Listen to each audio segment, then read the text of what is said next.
at the dawn of the zombie apocalypse. It was just me and my cat hiding inside a meticulously modified RV. The RV was stocked with a vast amount of supplies I'd gathered in advance. In this life, I must survive until the very end. I snapped my eyes open. The familiar interior of the RV came into view. I quickly pulled out my phone to check the time.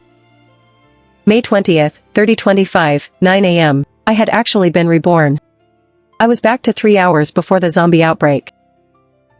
In my previous life, on the day of the outbreak, my half-sister, Meng Qingyue, teamed up with my fiancé, Gu Jinchen. They knocked me out with milk spiked with sleeping pills. Then they stole the RV I'd spent all my effort modifying, leaving me alone to fend for myself. I struggled for 3 bitter years in the apocalypse, but ultimately couldn't escape the zombies' claws. Meanwhile, they lived comfortably in my RV with plenty to eat and drink, leading a very pampered life. Right now, the RV was parked in the villa's back garden. I stepped off the vehicle and headed into the house. As soon as I entered the living room, I saw them, a happy family of 4, laughing and chatting harmoniously. When they saw me come in, the atmosphere instantly froze. 4 pairs of eyes fixed on me at once, their expressions complex. Sister, Gu Jinchen and I just got back from registering our marriage. Come and have some wedding candy. Meng Qingyue looked at me with a smug face. Hearing this, I gritted my teeth in secret. Gu Jinchen was originally my fiancé, the man I had loved for my entire youth. I had no idea when they had started their affair. Now, they had the nerve to offer me wedding candy with a smile. I didn't waste time arguing with them like I did in my past life. The priority was to drive the RV away and stock up on supplies as fast as possible. The only reason I came back here was to get my cat, Takshu. I scooped Takshu into my arms and turned to leave. Go on then. You're never home anyway. Once you leave, don't you dare come back. Seeing my indifferent attitude, Meng Hanyuan's anger flared up. Don't worry, I definitely won't be coming back. Take care of yourselves. Now get out.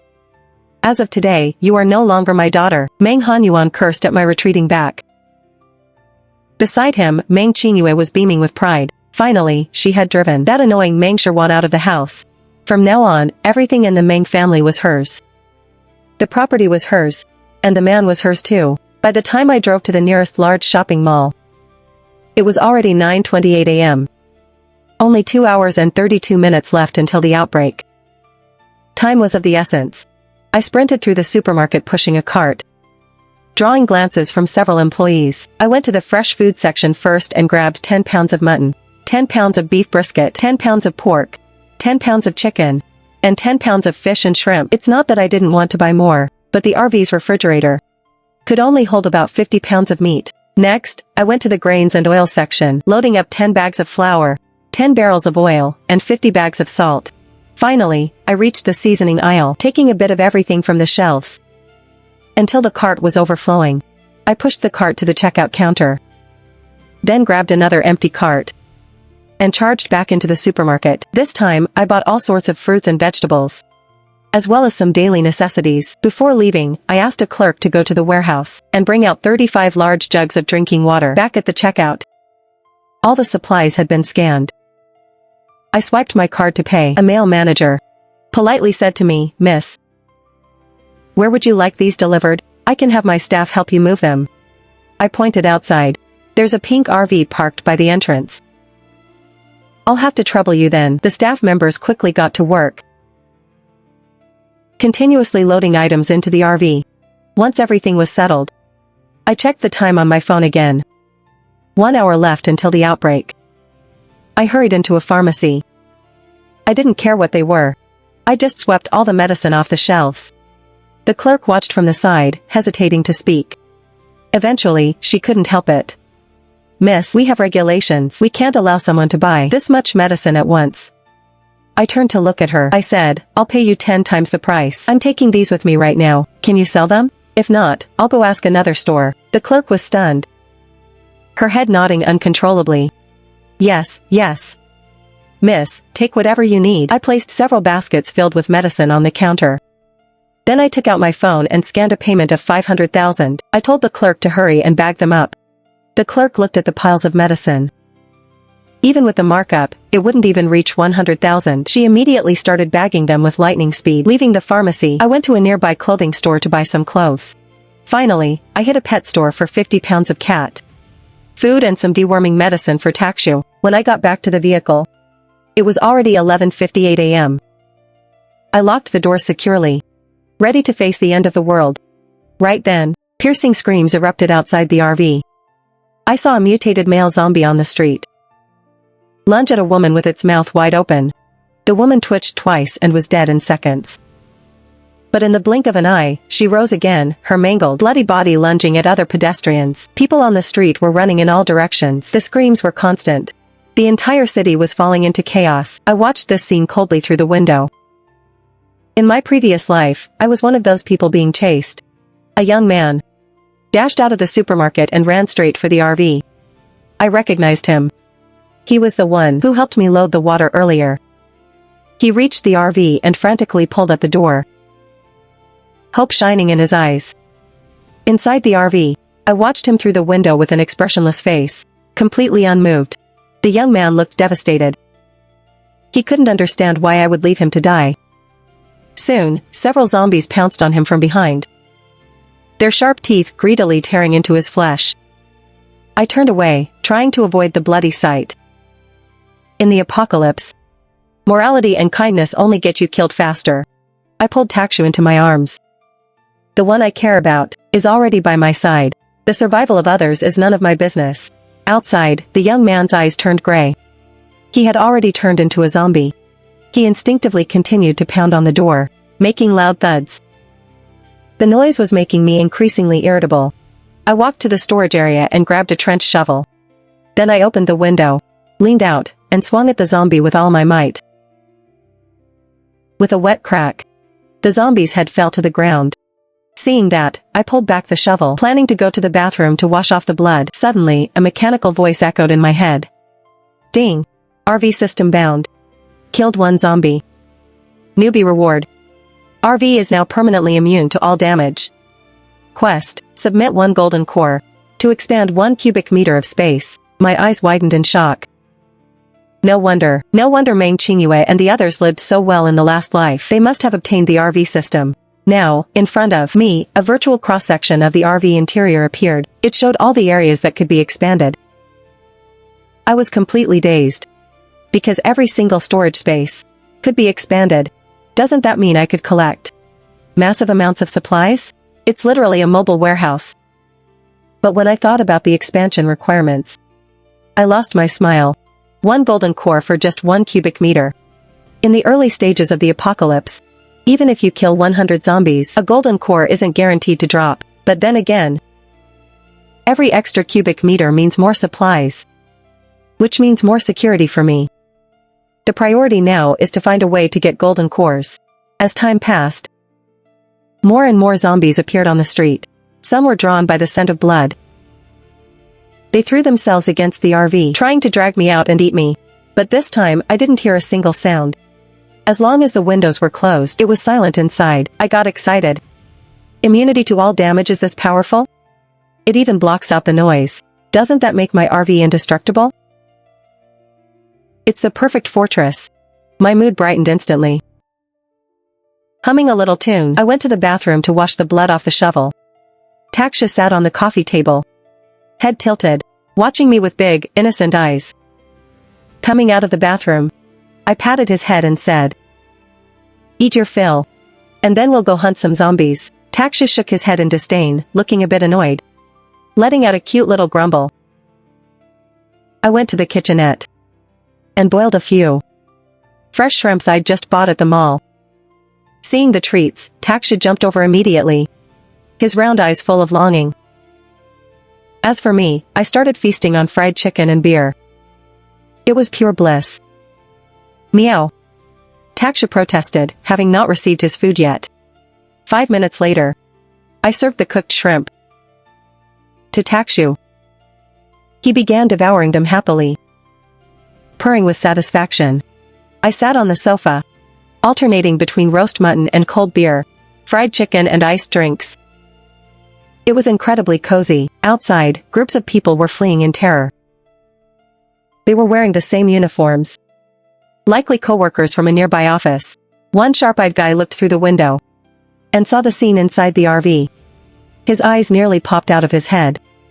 My God, someone is actually chilling in an RV. watching TV, drinking beer, and eating skewers. He had a sudden idea and shouted, "A car! Let's get in a car." The group immediately ran toward the roadside parking lot. But before they could reach it, they saw a zombie in a suit nearby. It shattered a car window with one punch, and bit the driver right in the head. Their hearts sank with terror. Cars aren't safe either. What do we do? Forget the cars. Hide in a building. Zombies can't get inside, one of them yelled. They ran toward the mall. Passing the RV again, they saw I was now peeling crawfish. They couldn't help but wonder. Are we even living in the same world? After eating and drinking my fill, I noticed there were no zombies surrounding the RV.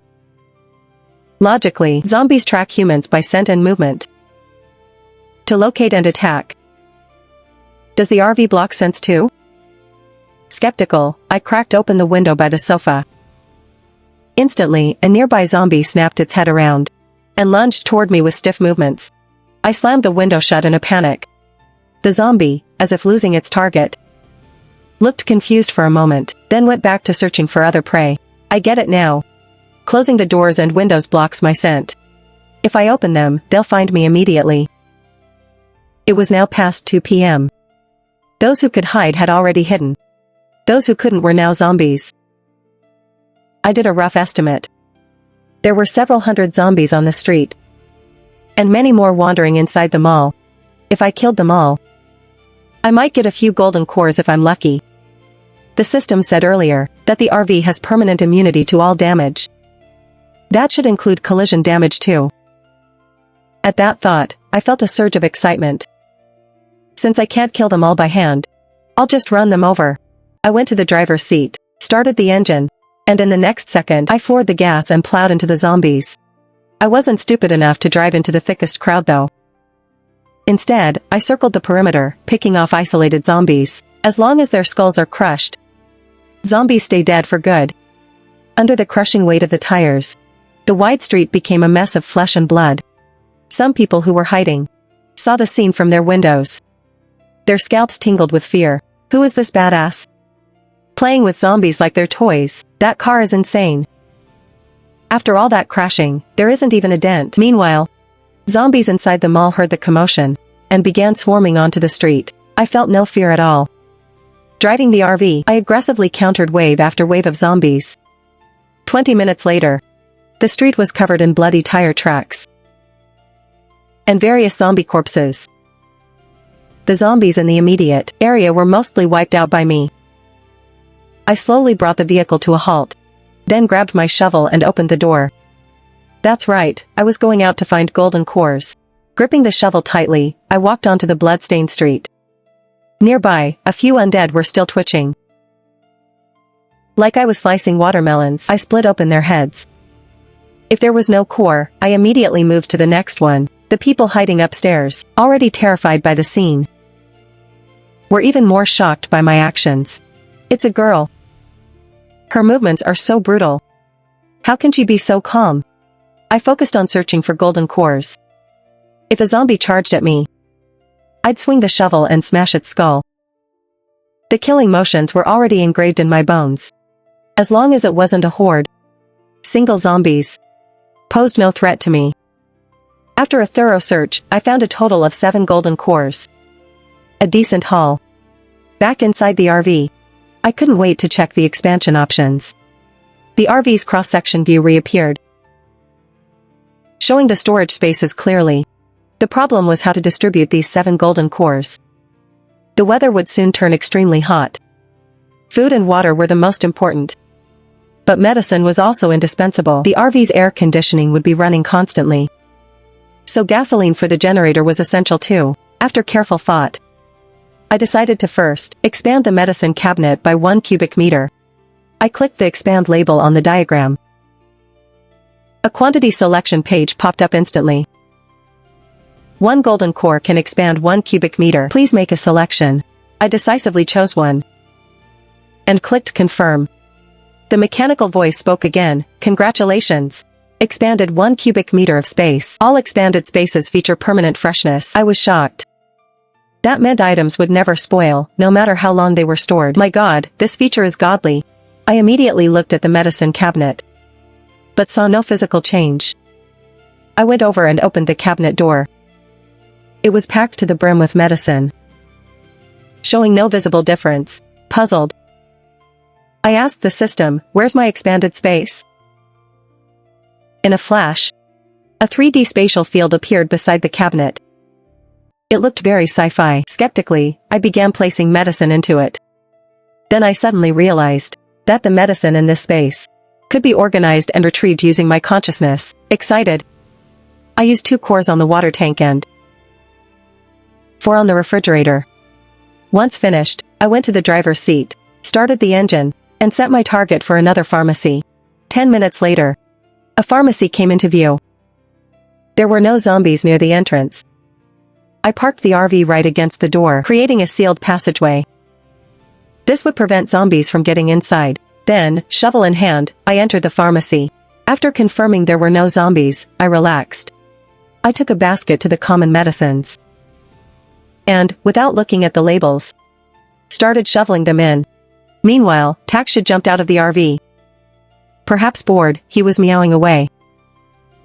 I stroked his head and told him it wouldn't be much longer. Taksha rubbed against my arm, his big eyes blinking, looking absolutely adorable. After filling 2 baskets with medicine, I decided to return to the RV to see how much space was left. I called out to Takshu, and he followed. Taksha tilted his head as if he understood, trotting after me and jumping back into the RV. I loaded the medicine into the space. Combining this with what I had before, I realized I'd only used half the space, so I went back to grab some medical supplies and immunity-boosting vitamins. I made several trips back and forth until the cabinet was finally full. Checking the time, 2 hours had passed, but I didn't feel tired at all. During my trips, I noticed a high-end outdoor gear shop next door. I parked the RV in front of it and found the rolling shutter door was locked from the inside. There was likely someone alive in there. I didn't want to miss any chance to collect gear. I got out, walked to the door, and hammered on it. "Open up. I'll take some gear as payment. And in exchange, I'll give you advice on how to survive." The man inside was named Wei Yi. The pounding on the door nearly scared him to death, but my words piqued his interest. After a moment of thought, he opened the shutter. I strode into the shop, looked around, and said, "First tip, don't open the door for anyone. Letting the wrong person in will get you killed." Wei Yi stood there stunned, his expression a mix of confusion and blankness. Before he could speak, I asked, "Do you have cold weather gear?" Wei Yi nodded. He pulled a heavy-duty cold weather suit from a shelf. When he tried to hand it to me, I didn't reach for it. Instead, I told him to put it on the floor and step back. Though confused, he complied. I crouched down, checked it, and confirmed it was fine. "Get me another set. I'll transfer you the money in a bit." Wei Yi didn't say anything, hurrying to the warehouse. I sighed inwardly. Right now, most people still hadn't realized the cruelty of the apocalypse. Otherwise, the first thing this man would think of would be how to kill me and steal my RV. He soon placed the second suit on the floor, then impatiently asked, "What's the second tip?" "Second tip. Find somewhere with lots of food, stay put, and wait for rescue." Wei Yi's brow furrowed. "This disaster, it's going to last a long time, isn't it?" I didn't answer directly, because in my previous life, until the day I died, the disaster had never ended. I moved the 2 suits to the passenger seat, then picked up some raincoats, hiking boots, windbreakers, and windproof pants. I didn't stop until the storage cabinet under the sofa was full. I was finally satisfied. I took out my phone and transferred 100,000 to Wei Yi, giving him the third tip: don't trust anyone. Don't show kindness. If necessary, throw away your morality to survive. Wei Yi watched my retreating back, lost in thought. Then, he clenched his fists and quickly followed me. Hearing the footsteps behind me, I immediately turned around and pulled out the dagger at my waist. Wei Yi froze in place, his expression turning into one of pleading. "Please, take me with you. I can help you carry things and fight zombies." I saw his sincerity and the survival instinct hidden in his eyes. "But this is the end of the world. Rather than gambling on whether he would betray me, it's better to cut off all possibilities from the start. I quickly jumped into the RV and closed the door. Then, I floored the gas and sped away. Through the rearview mirror, I saw the hope on Wei Ye's face turn into hatred. His fists clenching once more. It was dark now. But I needed to go to a supermarket to stock up more. I parked the RV at the supermarket's loading and unloading bay entrance. After observing the surroundings and confirming it was safe, I grabbed my shovel and prepared to get out. Just then, Taksha raised his tail and strolled over, as if saying he wanted to come with me. I picked up Takshu, placed him on the sofa, and stroked his head, saying, "Wait for me here. It's dangerous outside." Taksha let out a meow, blinked his big eyes, and lay down with his head tilted. As soon as I walked into the passageway, I saw a truck parked nearby, loaded with instant noodles and snacks. Not far away, boxes of fruit were piled on the ground, likely not yet moved into the warehouse. I entered the area, walking inward while staying alert to the surroundings, to prevent zombies from pouncing from corners. This time, my goals were clear. Meat, grains, seasonings, and purified water. I needed to stock up on all of them. Then, a terrifying hissing roar came from the corner ahead. Soon, a male zombie in a supermarket uniform lunged at me. I sidestepped to dodge, then swung my shovel hard, cleaving the zombie's head. With a thud, the zombie crashed heavily to the ground and stopped moving. But this commotion caught the attention of other zombies in the supermarket. Dozens of zombies closed in on me simultaneously. I gripped my shovel. Instead of fear of the zombies, I only felt a desire for their energy cores. I walked over to the shelves, looking at them. If I could use 2 shelves to block the way, leaving only a narrow gap in the middle, I could kill them one by one as they came through. That would be much easier and safer than dealing with dozens of zombies at once. But the shelves were stocked with heavy alcohol. I pulled but couldn't move them. "Sister, let me help you." Suddenly, a girl appeared beside me. It was Lin Qian, the clerk who helped me load the truck last time. "I won't take you with me," I said, shaking the shelves with force. Bottles of alcohol spilled everywhere. Then, I exerted all my strength to pull the shelves toward the entrance. Having lived 3 years in the apocalypse, I've seen every side of human nature. I could see right through this girl's thoughts. Lin Qian had tears in her eyes as she helped pull the shelves.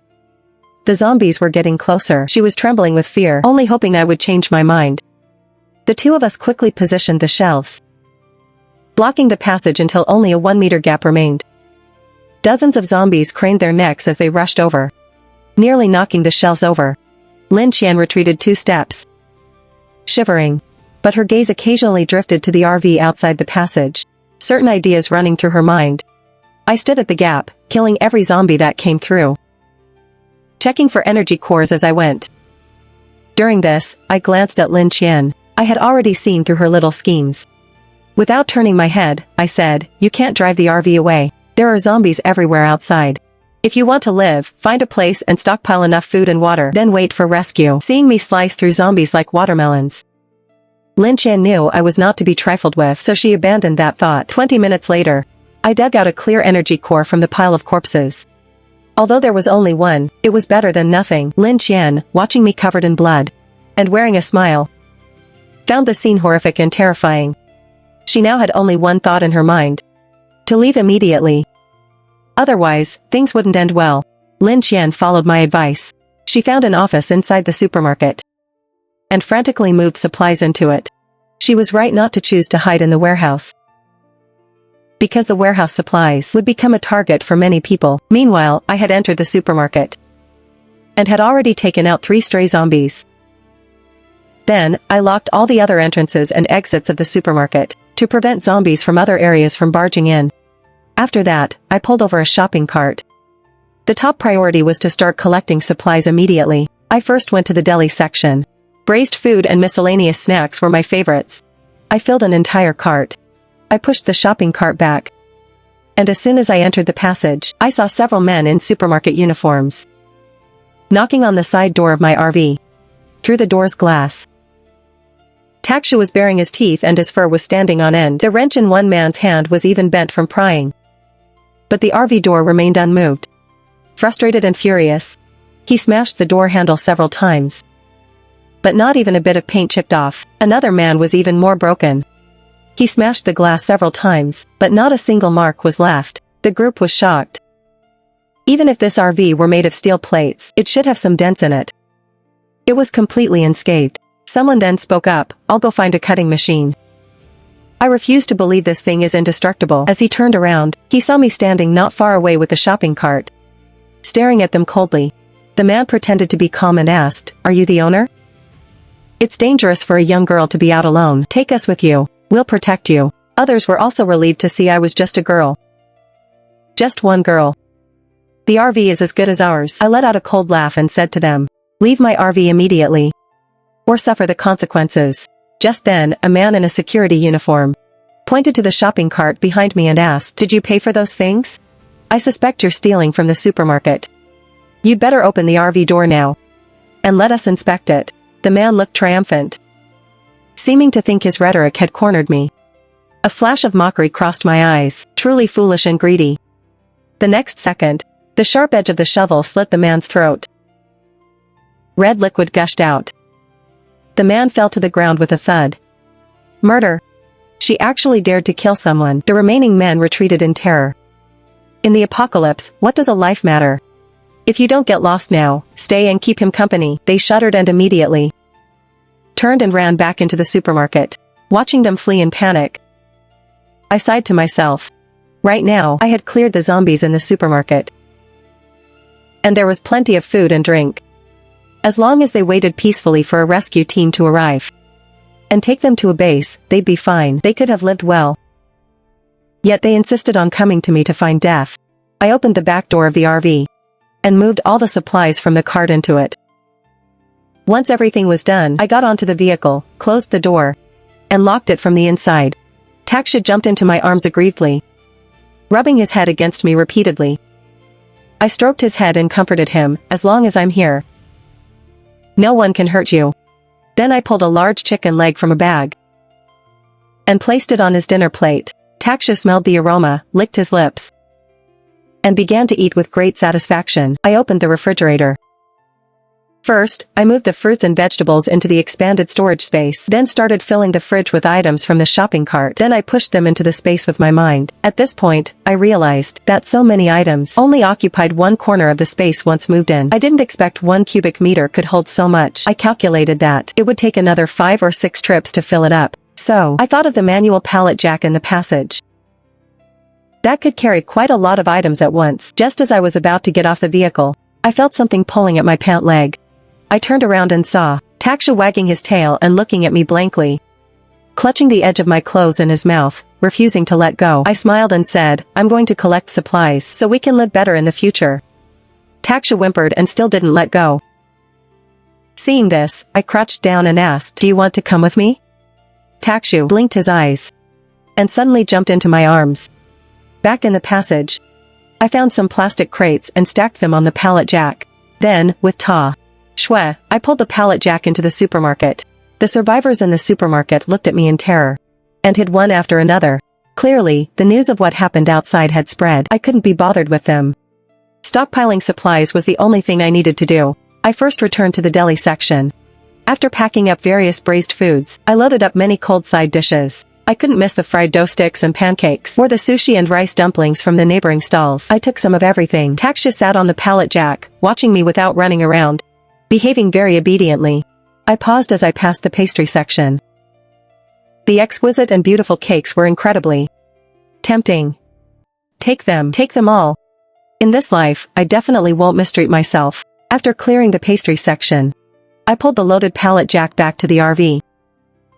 At this time, beside the security guard's corpse, 2 zombies were vigorously feasting on his organs. The smell of blood must have drawn them. Hearing the noise, the zombies suddenly looked up, opening their bloody maws and lunging at me. I lifted my shovel and skillfully split the 2 zombies' heads. My movements were clean and swift. Back on the vehicle, I continued stuffing items into the refrigerator. However, this repetitive action was becoming tiresome. It would be great to have space ability. I could just put things directly into space, without all this trouble, moving them into the car and then into the fridge. I was just sighing a bit. Compared to my previous life, I am already extremely lucky now. Soon, all the cooked food was stuffed inside, filling exactly 1 cubic meter of space. There were many pastries. After filling 1 cubic meter, some were still left over. I put them on the cabinet to eat slowly later. Then I pulled up the RV's transparent layout and used the energy core I just found to upgrade the second floor's storage by 1 cubic meter. Next, it was a continuous journey between the supermarket and the RV. Moving things non-stop, stockpiling non-stop. Taksha followed me, though he couldn't help. His main role was companionship. The survivors in the supermarket saw that I could come and go freely and that it was safe. They all came out to look for food, but they all stayed far away from me, likely afraid I'd take off their heads with one scoop of my shovel. Several women gathered together, whispering, "She's been moving things for several hours now. Can the RV even hold it all? I reckon the inside of that RV must be packed to the brim.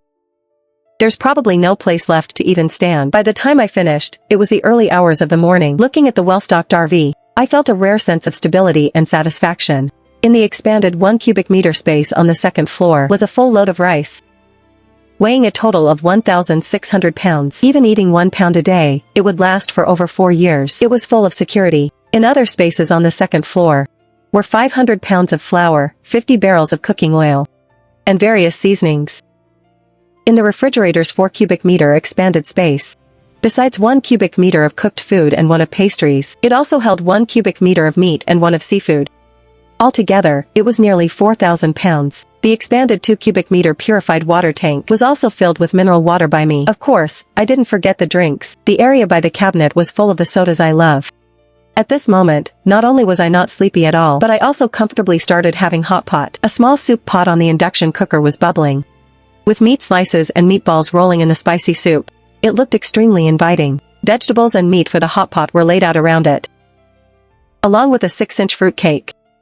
I took a sip of ice-cold soda, and a sense of satisfaction instantly swept through my body. On the side, Taksha's dinner plate was filled with fish, meat, and shrimp. He was eating without even looking up, looking like he was enjoying it immensely. Everything before my eyes actually made me feel a bit dreamlike and unburdened. The hunger and pain of the apocalypse were still fresh in my memory. Yet now I possessed food that wouldn't be finished for several years, with my most beloved Taksha by my side. 1 bite of sliced lamb, 1 sip of green plum wine, 1 bite of cake. I never thought happiness could be so simple and pure. After a full meal, I patted my stomach with satisfaction, washed the dishes, and cleared the trash. Finally, I took a wonderful hot shower before bed. I changed into plush pajamas and climbed into bed. Lying in the soft bedding, I lifted a corner of the quilt and called out, "Baby, come to sleep." Taksha jumped onto the bed and obediently crawled into the quilt. His little head peeking out was incredibly cute. I held Taksha in the soft bedding, and both human and cat soon entered dreamland. When I opened my eyes again, it was already noon. I was woken up by Taksha. He was lying on my chest, pressing down so hard I could barely breathe. I pushed Taksha off me, turned over, and continued to sleep. Seeing this, Taksha got anxious. He really needed to poop, but I hadn't prepared a litter box for him. Seeing that I was about to fall back asleep, Taksha had a sudden brainstorm. He turned around and aimed his rear at my face. With a pft, he let out a fart. "Taksha, what did you eat? Why is your fart so stinky?" I rushed into the bathroom holding Taksha and placed him on the toilet. Taksha, having just done something wrong, didn't dare to resist, clumsily stepping on the edge of the toilet to poop. I quickly finished washing up and prepared to go to the supermarket to find something for breakfast. As soon as I walked into the passage, I found that the snacks and fruit that were there yesterday were all gone. They must have been divided up by the survivors. I didn't care and continued walking in. But to my surprise, the supermarket entrance was actually blocked by shelves and wooden boards. I was so angry I laughed. I helped them clear the zombie threat, and instead, they blocked me out. What a bunch of ungrateful people. Just wait and see how I deal with you. From the supermarket entrance, I found many cardboard boxes and some discarded wooden boards, and piled them up at the entrance of the passage. Then I found a bucket of gasoline and poured it over them. I let out a cold laugh, and directly threw the windproof lighter in my hand over. Flames instantly ignited, and the fire spread through the passage. The survivors inside the supermarket were stunned when they saw the fire. "What are you standing there for? Put out the fire. There's alcohol stacked over there." If it catches fire, none of us will survive. The dozens of survivors in the supermarket panicked and hurried to find firefighting equipment. There were already broken liquor bottles at the passage entrance from my earlier actions. Thick black smoke spread everywhere. Lin Qian stood in a corner at the edge of the supermarket, watching the group scramble to put out the fire, secretly cursing them as a bunch of fools. They knew clearly that she was not to be trifled with, yet they still went out of their way to cross her. They were really just looking for trouble. Fortunately, the supermarket's fire measures were comprehensive. With the combined efforts of the survivors, the fire was finally extinguished. A group of people sat on the ground, soot-faced and gasping for air. Someone complained in dissatisfaction. "I said last night not to provoke that woman. She's a lunatic who kills without blinking. So what if she takes some things from the supermarket? It doesn't affect us anyway." "Shut up. If she dared to kill old Wang, she'll dare to kill us. You'll regret it when that time comes." "I agree, this woman is ruthless. We'd better find a way to drive her away immediately." Under the direction of manager Zhang Cheng. Soon, a group of over a dozen strong young men gathered. At this time, it began to rain heavily. I stood outside the passage in a black one-piece raincoat. Soon, Zhang Cheng appeared at the entrance with the crowd. They were holding weapons in their hands. Seeing me again, many people couldn't help but shudder. Zhang Cheng rolled up his sleeves and shouted, "Everyone, go together. Catch her." In an instant, over a dozen survivors rushed forward. But before they could make a move, my sharp shovel was already striking them. In just a few moments, all the survivors had been knocked to the ground by me. Wails of pain were everywhere. 3 years of training in the apocalypse had made me much stronger. These people were simply no match for me. I crouched beside Zhang Cheng, looking at him with a very cold face. "You said you wanted to catch me just now. Catch me for what? To imprison me or to kill me?" "I was wrong. I shouldn't have blocked you outside. I just wanted you to go somewhere else. Please, let me go." I let out a cold laugh. "Now you're afraid? What were you doing before?" Then I found a rope and tied Zhang Cheng's hands and feet tightly. Along the escalator on the west side of the supermarket, I dragged Zhang Cheng to the second floor. Zhang Cheng was terrified, having no idea what I would do to him next. I dragged a shelf over and placed it directly facing the stairs. Then I tied Zhang Cheng to the shelf, making him face the stairs. "What are you doing? What are you doing? Let me go." Zhang Cheng was filled with dread. I ignored him, instead finding several shelf cabinets to block the stair entrance completely. Then I found another shopping cart and headed toward the tool room without looking back. When I reappeared, the shopping cart was full of tools. Zhang Cheng, tied tightly to the shelf, was in tears. This kind of uncertainty is the most agonizing. I walked up to Zhang Cheng and picked up a small scroll saw from the shopping cart. There were also 2 chainsaws in the shopping cart, which are great for cutting wood or boards. Seeing this, Zhang Cheng's entire body began to tremble uncontrollably, and he begged for mercy over and over again. I silently rolled my eyes, carrying a chainsaw toward the shelf cabinets at the escalator. A loud roar erupted. The screeching sound of the saw blade was enough to drive anyone crazy. Zhang Cheng seemed to guess what I was going to do, and went completely mad. With such a loud noise, the zombies upstairs would definitely hear it. Once they broke through the cabinets, he would be eaten alive by the zombies. I cut a hole in the cabinets just large enough for one person to pass through. After the last layer was cut through, the escalator was already crowded with zombies, all attracted by the loud noise. I quickly stepped back and grabbed the larger chainsaw, tying it firmly to the frame. At a height of 1.5 meters, zombies rushed through the hole one after another. As they passed the chainsaw, their heads were sawed right off. Blood gushed out, splattering all over Zhang Cheng's face. He had guessed it long ago. This woman intended to use him as bait. Zombies, smelling the blood, would keep coming here in a steady stream, one after another to their deaths. A simple trap made killing zombies much easier. These were all experiences I gathered from my past life. Next, I just needed to wait a while and clear away the dead zombies blocking the opening. Zhang Cheng's terrified screams and the fearful buzz of the saw echoed throughout the supermarket. Other survivors heard the noise and ran over, wanting to see what was happening, only to turn pale with fright. Piles of zombie limbs were stacked at the opening, and blood was splattered everywhere. The scene was absolutely horrific. I stood up and went to the shelf cabinets, tossing aside the severed limbs blocking the hole. Seeing me approach, Zhang Chang immediately stopped screaming. He originally wanted to beg for mercy again, but then he saw me pull a zombie head out of the pile of remains and hold it in my arms. Then, with a sudden burst of force, I slammed it onto the ground. The round skull instantly split into two. Zhang Chang looked at me with a face full of horror, not knowing why I was doing this.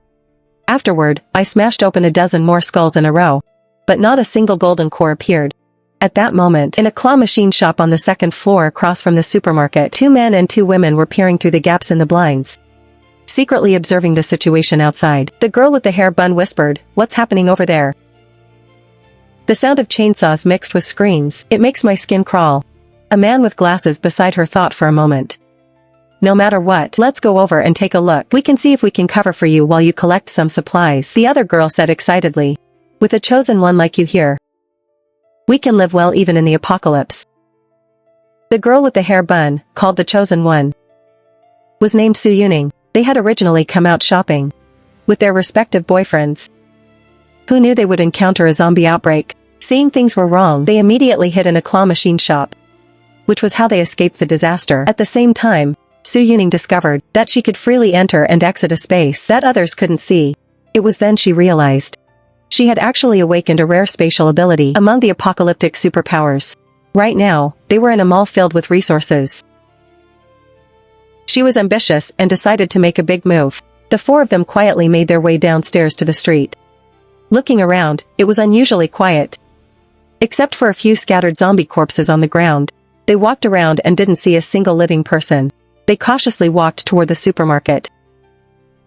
When passing a corpse outside the supermarket, Su Yuning's boyfriend, Lin Hao, suddenly cried out and stopped in his tracks. The other 3 were startled and looked at him in confusion.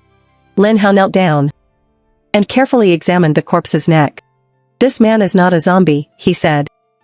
"He died from having his throat slit by a sharp tool." The other man, Zhao Yu, widened his eyes. "You mean he was killed by a person?" It had only been a few days since the apocalypse began. Murder was still terrifyingly shocking to them. Lin Hao said cautiously, "The fact that someone among us has awakened a spatial ability must absolutely not be known by others. Su Yuning's ability can only hoard goods, not attack. If discovered, someone will surely try to claim her for themselves. Controlling Su Yuning means controlling the space. This must be kept secret." The other 3 nodded solemnly, all realizing the seriousness of the matter. Lin Hao and the others followed the dim passage inward, and soon reached the supermarket entrance. They took advantage of no one noticing and slipped inside. They were very excited seeing the supermarket full of supplies, but they couldn't act yet. They had to wait until night when people were asleep. They hid in an empty area, ate something to fill their stomachs, and then, at Lin Hao's suggestion, slowly walked toward the direction of the chainsaw noise.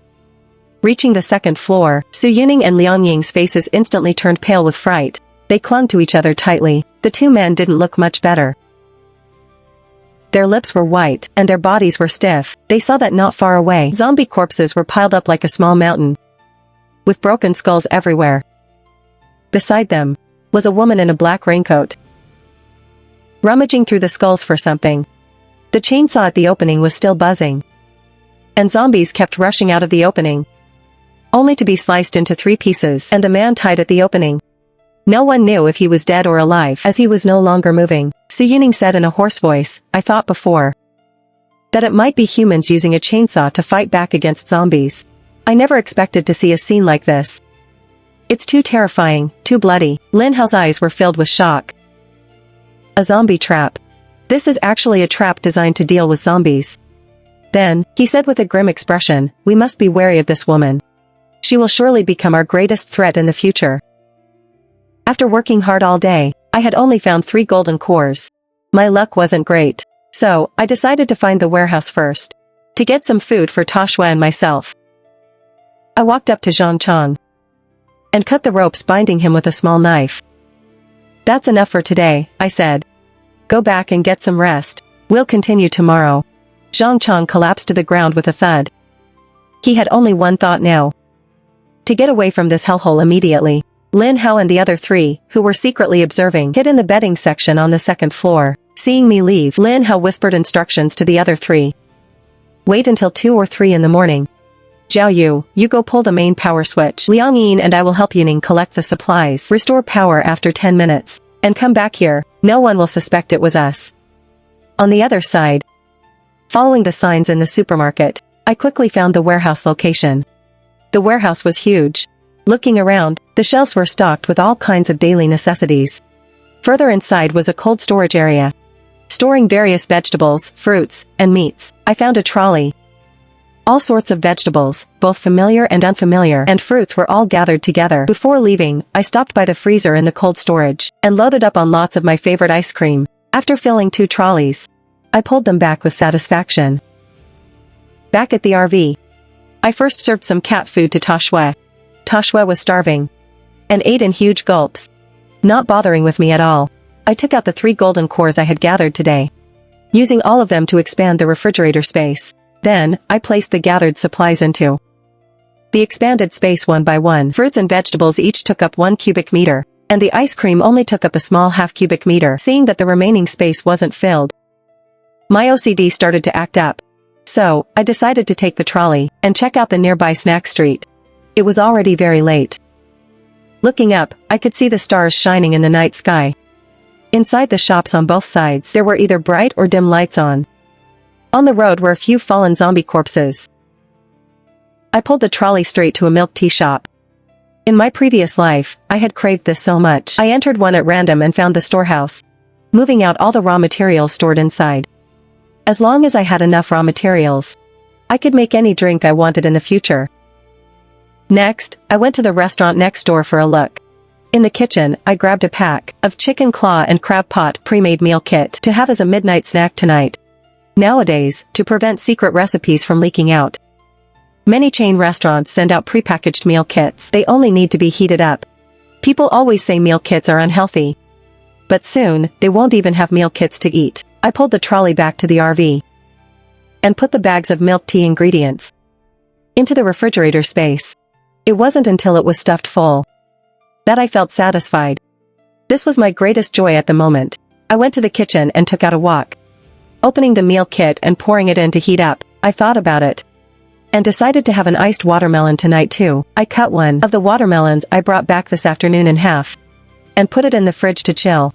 Once the chicken claw and crab pot started bubbling, I turned off the heat to let it simmer and went to take a nice hot bath myself.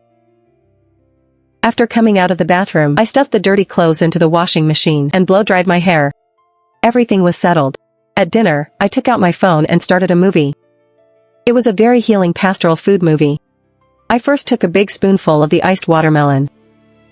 It was icy, cool, and super refreshing. Toshue came over wanting a bite, but I pushed his head away. The watermelon is too cold for your stomach, and the meal kit is full of chemicals. You can't eat it.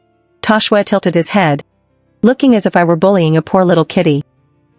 Fortunately, he had already eaten his fill, so he found a corner on the sofa to curl up and sleep. The meal kit might not be healthy, but it was delicious. The chicken claws were chewy, and the crab meat was savory. In the quiet of the late night, I ate while watching the movie. By the time I finished, washed the dishes, and went to bed, it was already past 1 a.m. I brushed my teeth and got into bed, holding Toshue and falling asleep instantly. Today was too exhausting.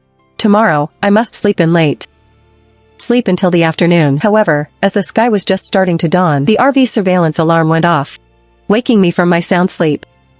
I fumbled for my phone and saw it was only past 6 in the morning. Who is the idiot disturbing my sleep? There better be a good reason, or I'm not done with you. Omnidirectional cameras were installed around the RV.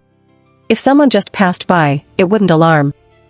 Only if someone was around the RV, lingering for more than 5 minutes, or made an aggressive gesture toward the RV. And if the owner was asleep and unaware, would the alarm sound? On this RV, I had installed quite a few smart electronic products back then. Opening the monitor to look. Good lord. The RV was surrounded by a dense circle of people. I had some impression of these people. They were the survivors from the supermarket yesterday. I rolled out of bed, opened the window on the car door, and immediately cursed, "Are you guys sick? What are you doing surrounding me instead of sleeping so early?" The aggressive group was stunned by my shouting. Then they became angry. "You thief! How do you have the nerve to scold us? Where did you move the supermarket supplies? You can't move so many supplies by yourself, right? You should at least leave some for us. How can you be so brazen?" I was about to curse back, but realized something was wrong and asked coldly, "What's the situation?" The man leading them roared, "Stop pretending. Last night, all the supermarket supplies vanished. You must have stolen them. You'd better spit them out, or we're not done with you." All of them? Such a large supermarket. Not to mention her alone. Even if there were 10 more people, it would be impossible in one night to quietly move everything away. Unless there was a spatial ability user here. I got dressed, grabbed my shovel, and went straight to the supermarket. A group of survivors quickly followed behind, the anger on their faces suggesting that if I didn't give them an explanation, they would fight me to the death. The supermarket shelves, which were originally packed, were now so empty that not even a packaging bag could be found. The entire supermarket had been looted clean, completely spotless, except for a spatial ability user. No one could have done this. I truly hadn't expected to encounter such a rare ability user this early on, and a spatial one at that. With the apocalypse arriving, zombies were everywhere, but ability users were extremely rare. In the base where I lived in my past life, there were only a few thousand ability users among hundreds of thousands of people. This shows how scarce ability users were. Spatial ability users were even more of a treasure among them, being the best helpers for transporting goods. I looked around and turned to Zhang Chang. "What about the surveillance?" Zhang Chang was so scared he explained quickly. "There was a power outage for a while last night. We thought it was caused by unstable circuits after the fire, so we didn't pay it much mind. As a result, this morning we found that everything in the supermarket was gone. We checked the surveillance and found the wires were damaged. Nothing was recorded after the power cut. As expected, deliberately cutting the power to steal supermarket goods. This meant the other party had no combat power. Spatial ability users could only evolve teleportation or spatial blades to gain combat abilities. When they reached mid-level or high-level, it's just that they chose to steal. And after stealing, they pinned the blame on me. They were asking for death. I asked again, who said it was me? Who was the one who stole? Zhang Chang without hesitation pointed to a young man in the crowd. Lin Hao thought he only needed to point the suspicion at this lone woman, and the four of them could remain invisible. I sized up the group of four. "On what grounds do you say I stole the supplies? Is there evidence?" I observed everyone's expressions. The others were all filled with anger and panic. Only the four of them showed anger on the surface, but were very calm in their eyes. The spatial ability user must be among the four of them. Li Hao was very uncomfortable being stared at by me, but he absolutely could not show any weakness at this time. If people knew they were the ones who stole the supplies, they would definitely not have a good end. Therefore, he could only insist that this girl was the thief. Lin Hao said firmly, "It was you. Last night when I got up, I saw you returning to the supermarket to move the supplies." I almost laughed out of anger. What a clumsy explanation. I really gave them a chance to live, but they were useless. Then don't blame me for being ruthless. The survivors nearby heard this and almost popped their eyes out in shock. They were already silently mourning for this young man in their hearts.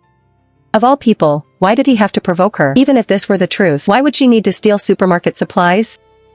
She could move them out in broad daylight, and who could stop her? Moreover, as a single person, how could she possibly empty all the supplies in one night, without making a sound? As expected, the next second, my figure quickly approached the four of them. With a squelch, the shovel in my hand had already sliced across Su Yuning's throat. Lin Hao was splattered with blood. He looked at Su Yuning in horror. Su Yuning covered her gushing throat with both hands, her mouth opening and closing as a large amount of blood poured out. "Aren't you the chosen one? How could you die so easily?" Lin Hao held Su Yuning and let out a roar. "Yuning, don't leave me. You won't die, you won't." Everyone in the supermarket seeing this scene, even if they were mentally prepared, their hearts still trembled with fear. They told them not to provoke her, but these few just had to seek death.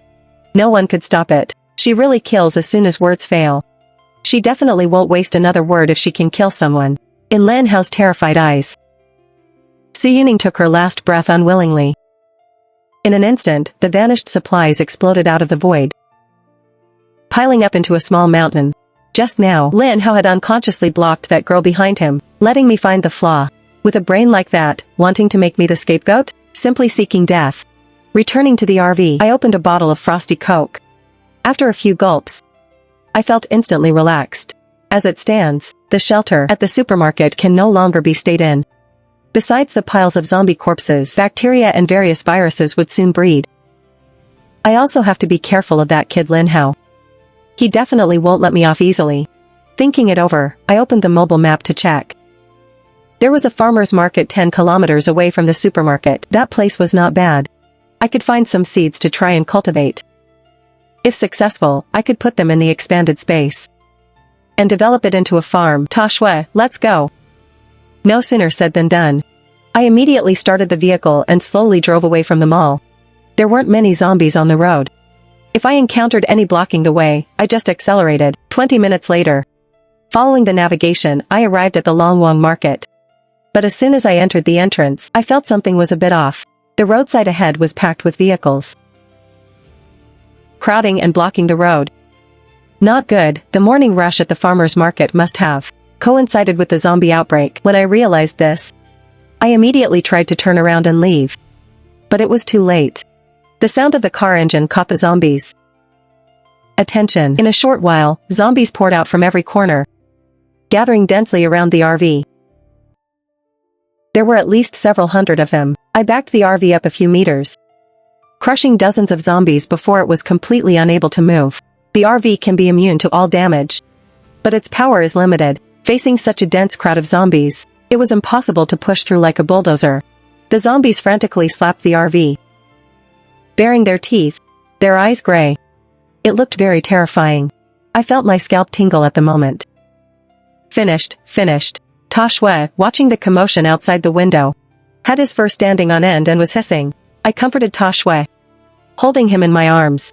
Since it had come to this, I'll have an ice cream first to calm my nerves and then turn on the monitor to watch a funny variety show. Anyway, the zombies can't break into the RV.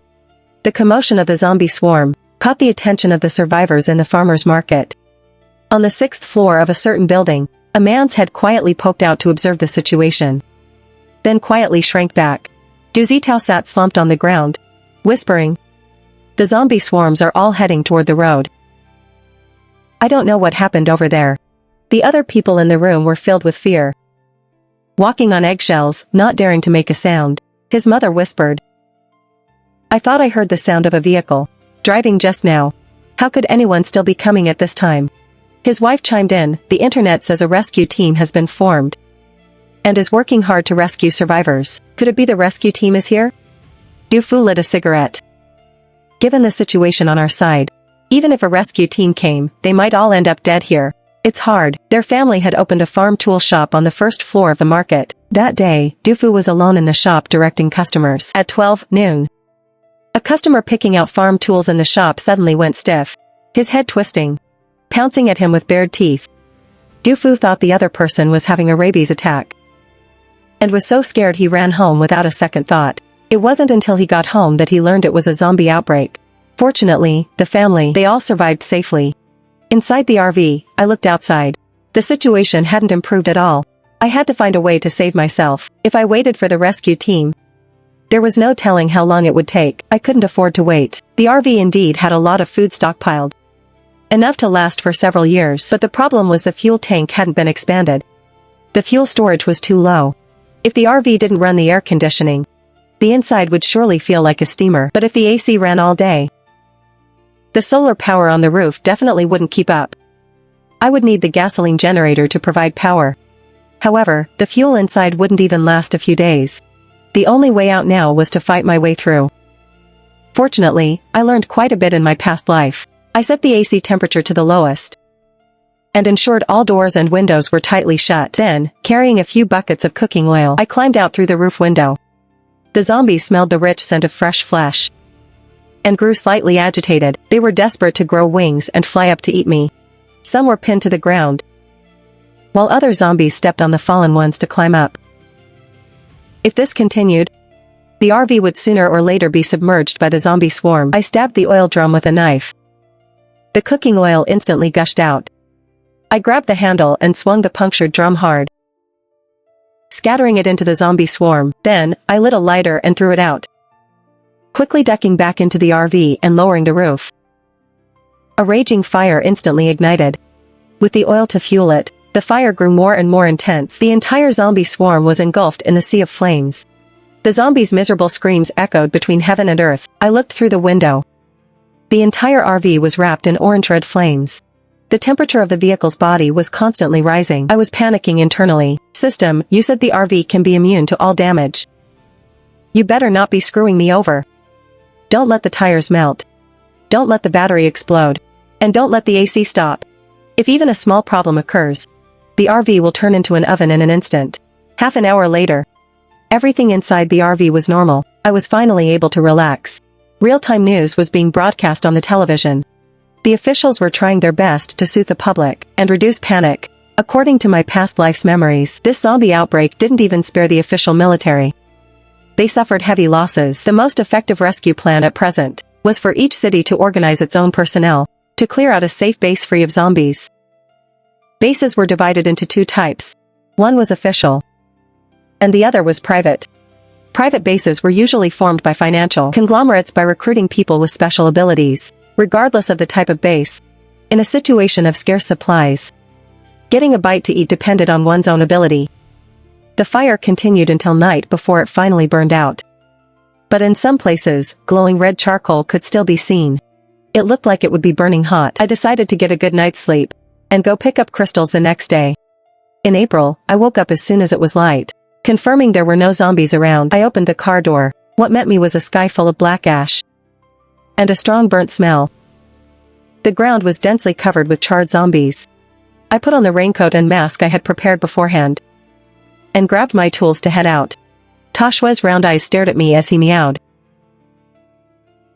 He wanted to come with me. I patted his head. It's too dirty outside. Stay home. Otherwise, I'll have to give you a bath after you get dirty. Hearing bath, Toshua turned and walked away.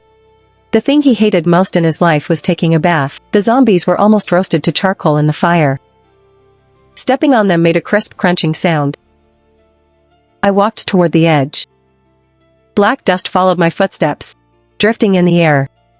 Then, I acted like a diligent melon farmer. One strike to a zombie's head and another crystal was found. There were thousands of zombies densely packed here. I could definitely find a lot of crystals. It just depended on how many there were. While still upstairs, Du Zitao, who had been secretly watching, was getting restless. Should we go down and look for crystals? I saw online that these crystals might be of great use.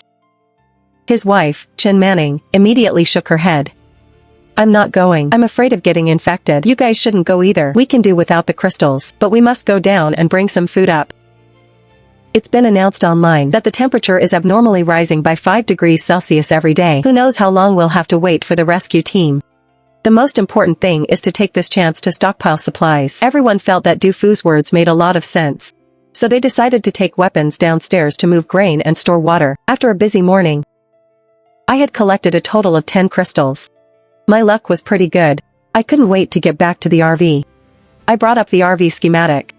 At this moment, I was surprised to find that my small fish tank could also be expanded. I couldn't wait to use one crystal to expand the space of the small fish tank. Congratulations on unlocking the fish pond. The flow of time in the fish pond space is normal. Reward, automatic water quality optimization and oxygenation, and promotion of ecological cycles with aquatic plants. The fish pond was filled with a water source, with colored stones at the bottom, and some green aquatic plants floating in the water. My eyes widened in shock. In an apocalypse with constant natural disasters, the importance of sustainable production was self-evident. Amidst the excitement, I clicked on the potted plant expansion, entered the quantity, 1, clicked confirm. Congratulations on unlocking the farm. The flow of time in the farm space is normal. Sunlight, nutrients, oxygen, and other environmental factors are normal. The soil remains moist. In an instant, I found myself in a vast, white space. Gentle sunlight was shining on my body. Beneath my feet was moist black earth. Only 1 square meter in size. Obviously, this was a unique space. Beside it was a 1 square meter pool, which was the fish pond I had just expanded. The fish pond and the farm actually merged. This took me by surprise. I tried to walk toward the edge, reaching out tentatively to touch it, but was blocked by an invisible wall. The system prompt sounded. Only items related to farming can be brought into the farm. And there is a quantity limit per square meter. It can only be used for farming. The fish pond's water and the farm's soil are for use within the space only, and cannot be taken out. I used the remaining 8 crystals to upgrade the space in the sofa cabinet. All 8 cubic meters were used to store seeds, with the farm able to obtain renewable resources. Stockpiling seeds was more practical than anything else. I couldn't even spare time to eat. I started the vehicle and drove into the street of the farmer's market. I parked a bit further down the street. The ground here was relatively clean. I pulled a hand trailer into a seed shop. The storefront was quite large, and the items inside were very complete. Grain seeds, fruit and vegetable seeds, flower seeds, and some common medicinal herb seeds. I found some large boxes. Regardless of what kind of seeds were on the shelves, I took them all and loaded them directly. Just like that, load after load. I moved back and forth tirelessly until the sofa cabinet space was completely full. Then, I walked into an adjacent farm tool shop. Little hoes, sickles, and small shovels. I took a few of each. Chen Manning, who was watching my every move, got excited.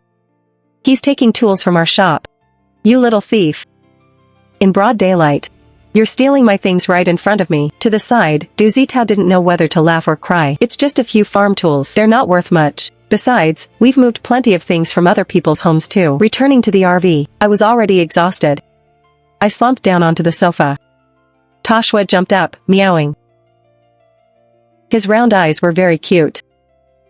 I took him in my arms, gently stroking Toshua. He had a look of enjoyment. At that moment, a roar came from the sky. I quickly looked out the window. A military helicopter was flying overhead. It was flying very low, and the wind from the propellers kicked up dust from the ground. I frowned and murmured to myself, "It seems the official base has already started to take action. I must hurry and start my plan." The helicopter used its loud noise to attract the zombies to follow. They lead the zombies to the outskirts for a unified massacre, but the real challenge of this disaster wasn't actually the zombies. It was natural disasters. In the upcoming extreme heat, the temperature would rise to over 60 degrees Celsius.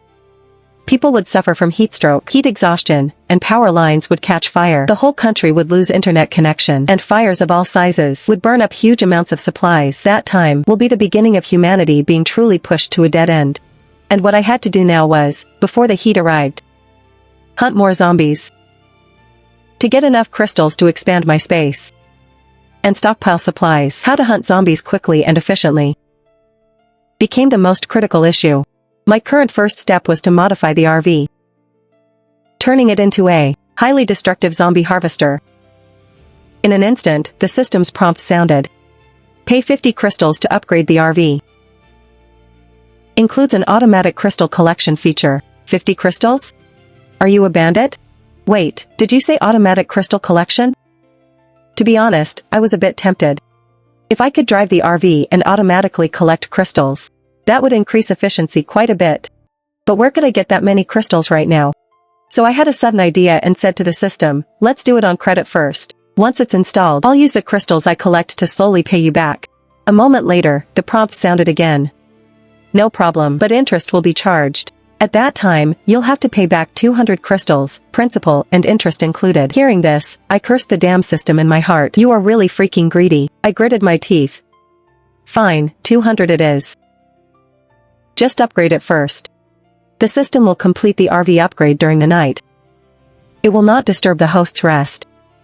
Please rest assured, host." After the contract was reached, I felt a lot more relaxed in an instant. So I decided to check out the farm. It was Toshua's first time inside. He walked stealthily to the edge of the fish pond to watch the fish swimming back and forth. I, on the other hand, picked up the small shovel and dug small holes nearby. On this 1 square meter of land, I was going to plant the tomatoes I love to eat. Seeing me busy, Toshua took the initiative to help. I would drop 2 seeds, and he would step forward to bury them with his paws. The person and the cat cooperated quite well. In a short while, the work was finished. The soil had the ideal humidity for plants. I didn't even need to water them. After setting everything up, I picked up the dirty Toshua, planning to give him a good bath after going out. Who knew that after returning to the RV, both of us would be completely clean, without a speck of dirt. I then understood what was going on. The system had said that the soil and water in the space couldn't be taken out. So that was why. This was also quite good.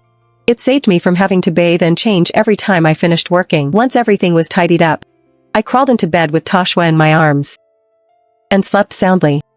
The next morning, I couldn't wait to run out of the RV to check the status of the upgrade. At the front bumper, there were 2 rows of sharp blade rollers. At the same time, the system prompt sounded. The start switch is in the driver's cab. The crystal collection box is below the center console. I went back inside to check. Beside the start-stop switch, there was indeed an extra red button. As I pressed the button, the blade rollers in front began to spin at high speed. It looked very terrifying. If anything got caught in there, it would be shredded in a minute. I couldn't wait to test its power. If you wanted to know where there were the most zombies now, it would definitely be the official base's unified zombie culling field. I just needed to wait on the road leading to the culling field, and there would be an endless supply of zombies. I started the vehicle. The RV slowly drove out of the farmer's market. Just after driving a short distance, zombies rushed toward the RV, following the sound. I gave a cold laugh and directly started the blade rollers. In an instant, the zombies were sucked in, and by the time they came out, they were just a pile of mashed meat. I couldn't contain my excitement. Driving this RV was simply too satisfying. Seeing a gas station on the way, I pulled in to fill both fuel tanks. This gas station was self-service. I just had to scan the code to pay. At this time, helicopters were constantly flying overhead. Judging by the direction, I could roughly confirm the location of the culling field. After refueling, I immediately drove and followed them. Soon, I got onto a national highway. This highway had obviously been specially treated.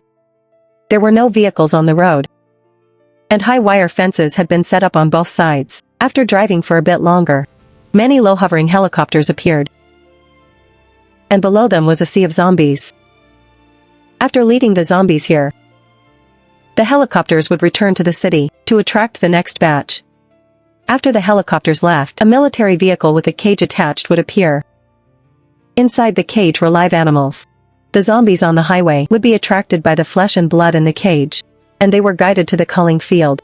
I couldn't imagine how spectacular it must be inside the culling field. I accelerated, the blade roller spinning crazily. One zombie after another was ground into mush. Inside the helicopter above, the pilot, seeing the situation below, was stunned. A pink RV seems to have gotten mixed into the zombie swarm, and it's been modified. Most people hide when they see zombies. The people coming here are likely here to collect crystals. Should we report this to the squad? The main pilot thought for a moment. Forget it, the squad probably noticed a long time ago. No one's stopping them, so they probably don't care. There are more zombies than we can kill. If he wants to kill them, let him. But not many people know the use of crystals now. This person is quite sharp. He's very likely an awakened. The co-pilot agreed. The base construction needs awakened right now. When he's about to leave, someone will probably go and talk to him and get him to join the base. After the helicopter circled twice over the RV, it flew off toward the city. Inside the RV, I had been driving for 3 hours straight. I was exhausted and still hadn't seen the zombie culling field. I turned the vehicle around and came to a stop facing the torrent of zombies. The blade rollers continued to mow down the zombies. What surprised me was that inside the transparent box in the center console, there were not only crystals, but also a lot of jewelry. I took the box out, poured it onto the coffee table, and counted. There were 25 crystals in total. Before I could even be happy, all the crystals vanished with a whoosh. Crystals obtained by the host will be prioritized for repayment to the system. There are 175 left. Hearing this, I could only accept my fate. If the damn system hadn't helped me modify the RV, collecting crystals wouldn't have been so easy. After that, I didn't worry about it anymore. With Toshua, I ate and drank my fill, watched some TV, and went to sleep. Just as it was getting light the next morning, I came over to check the crystal collection. Seeing that it was completely full of crystals, I was both surprised and delighted. I poured them onto the table and counted them one by one. I had actually collected 71 crystals. At this rate, by tomorrow morning, I would be able to pay off the crystals I owed the system. After that, everything I gained would be my own. In an instant, I was full of energy. I immediately started the vehicle and turned toward the zombie culling field. Today's temperature had risen a few more degrees than yesterday. The AC needed to run 24 hours a day to control the temperature. Fortunately, there were solar panels on the roof, which helped alleviate my fuel tank anxiety. Eating snacks. I drove slowly along the national highway. 4 hours later, the zombie culling field slowly appeared in my line of sight. I went onto the roof to take a look. At this moment, I felt the awe of great national heavy industry. On the flat ground, there were 3 long, round, cylindrical metal rollers. They were over 100 meters in size, sturdier than a building. Their surfaces were smooth, reflecting the cold metallic light in the sun. Where the 3 giant metal rollers met, there was a larger circular power hub, driving the huge rollers to roll slowly. Before this behemoth, anything would be small. The densely packed zombies were being led onto the central power hub. Wherever the metal rollers went, zombies were crushed into paste. There was also a conveyor belt behind the rollers, carrying the zombie remains away. If I wasn't mistaken, they were probably being sent to sort out the crystals, as expected of an official base, to be able to create such massive and efficient equipment in a short time. This was something private bases couldn't compare to. Back in the RV, I decided to stay here for a few days, to collect more crystals. I would wait until the fuel tank was almost empty before leaving. Life after that was very boring. Playing games, petting the cat, eating when hungry, and sleeping when tired. I let the zombies howl outside all day long. I just relaxed and lay flat until noon the next day. Not only had I paid off the 104 crystals I owed the system, but I had 22 crystals left. I decisively expanded the fish pond by 1 cubic meter and the farm by 9 square meters, preparing to increase sustainable production. By the 3rd day, the number of crystals had reached 98. Adding the 12 left over from yesterday, I could now expand the space by 110 cubic meters, while I was envisioning a bright future. The fuel gauge sent out an alarm. I didn't know until I looked, and when I did, I got a shock. The fuel was almost at rock bottom. I didn't expect the zombie harvester to be such a fuel guzzler. I quickly started the vehicle and drove off the national highway, then navigated to the nearest gas station. Upon reaching the gas station, I wasn't in a hurry to refuel. Instead, I first expanded each of the 2 fuel tanks by 30 cubic meters. This way, with a full tank, the RV would have no problem traveling several 100,000 kilometers. I would never have fuel anxiety again. In addition to that, the water tanks also had to be expanded. 30 crystals were used to expand the fresh water tank, and 20 for the pure water tank. After filling both fuel tanks, I opened the mobile navigation, ready to find the next destination. Suddenly, a helicopter flew in from a distance with a rumble, and hovered over my head, when it was still over 10 meters from the ground. Several figures suddenly jumped out of the cabin. With several loud thuds, craters were smashed into the ground.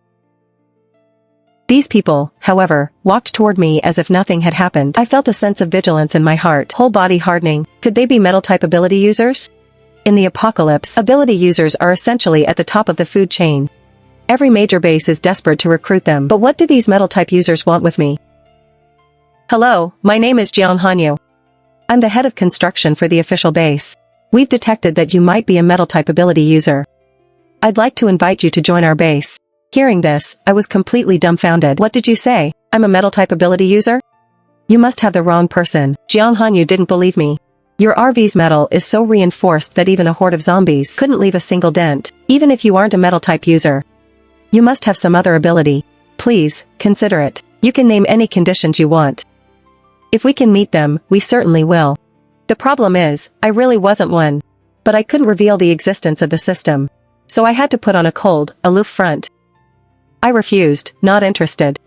You guys should leave. Seeing my firm attitude, Jiang Hanyu helplessly took out a business card and handed it to me. My contact info and address are on here. If you ever change your mind, come find me. I took the card and gave him a token handshake. Then, the group left in their helicopter. But who would have thought? The very next second, I discovered my hand had actually turned into metal. It looked incredibly cool. I was shocked. Am I really a metal-type ability user? Why hadn't I noticed it before? No matter how much I thought about it, I couldn't understand it. Whatever. Awakening an ability is always a good thing. I got back in the car and turned on the navigation. I noticed that not far from the gas station, there was a water treatment plant. That's a good spot. It's perfect. I can fill up the newly expanded water tank. I started the engine, heading to the water plant. Inside the plant, a 5-person rescue team sent by the official base was advancing. This was their team's first mission. Since they were formed, their goal was to safely evacuate survivors and retrieve the water purification equipment. Zombies. Jingchen, quick, protect me. Meng Qingyue crouched in the corner. Her face was pale. She looked like a fragile little flower battered by the storm. Her screams quickly drew the attention of nearby zombies. Baring their teeth, they all swarmed toward her. The other 4 were so angry they wanted to curse. Although they were all ability users, they were only low level. They could handle a dozen zombies. But now, hundreds were lunging at them at once. They couldn't possibly fight them off, but they couldn't just abandon Meng Qingyue, because she was a rare space-type user. They needed her to store the equipment later. Gu Jingchen's face was grim. He fired ice arrows into the pack like a wolf. But as soon as one group of zombies fell, the next group immediately pounced. It was endless. He couldn't kill them all. Tao Yaring, standing nearby, cursed, "Scream, scream, scream for your mother. Do you have a death wish?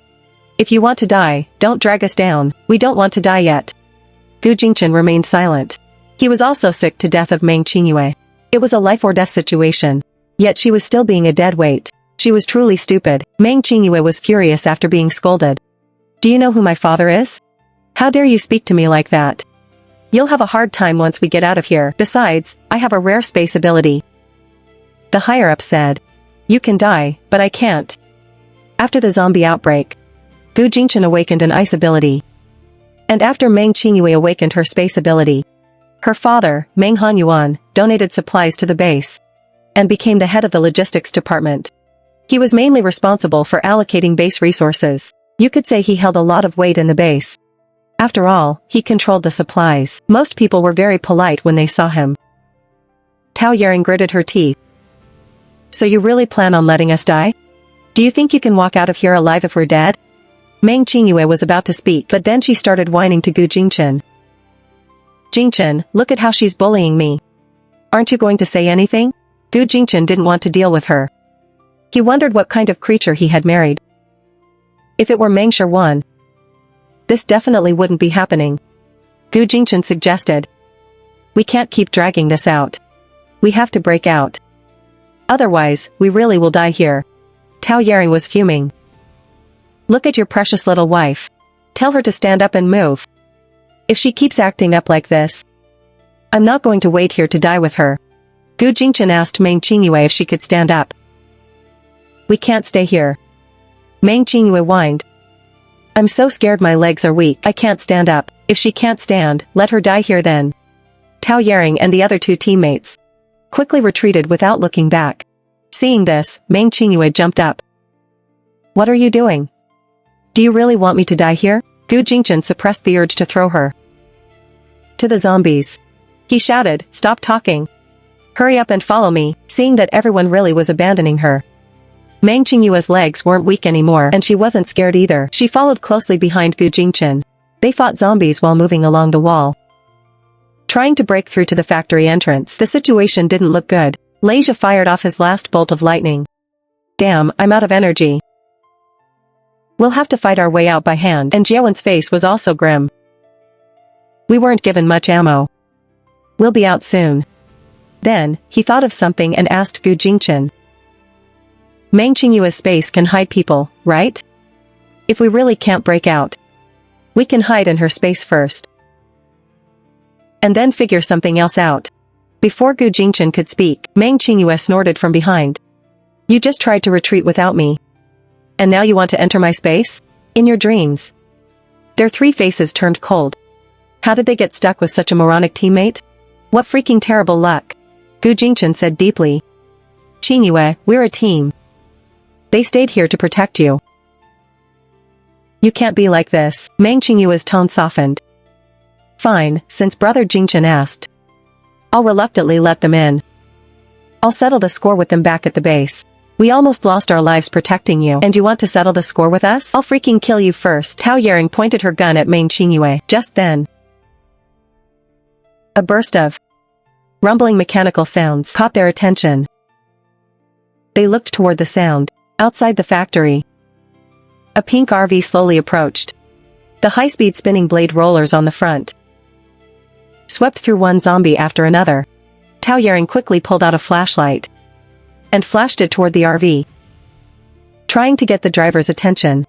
When Gu Jingchen saw the RV, his expression instantly became complicated. Meng Qingyue was surprised and hostile. Meng Sherwan? She's not dead? How did she get here?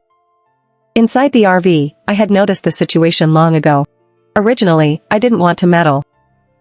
But seeing the gathered zombies, I couldn't resist going over to harvest them. I drove the RV to the factory entrance and dove straight into the zombie crowd. I stopped the car and waited for the rollers to grind them to bits. Once the zombies were mostly cleared, the people who were trapped slowly came into view.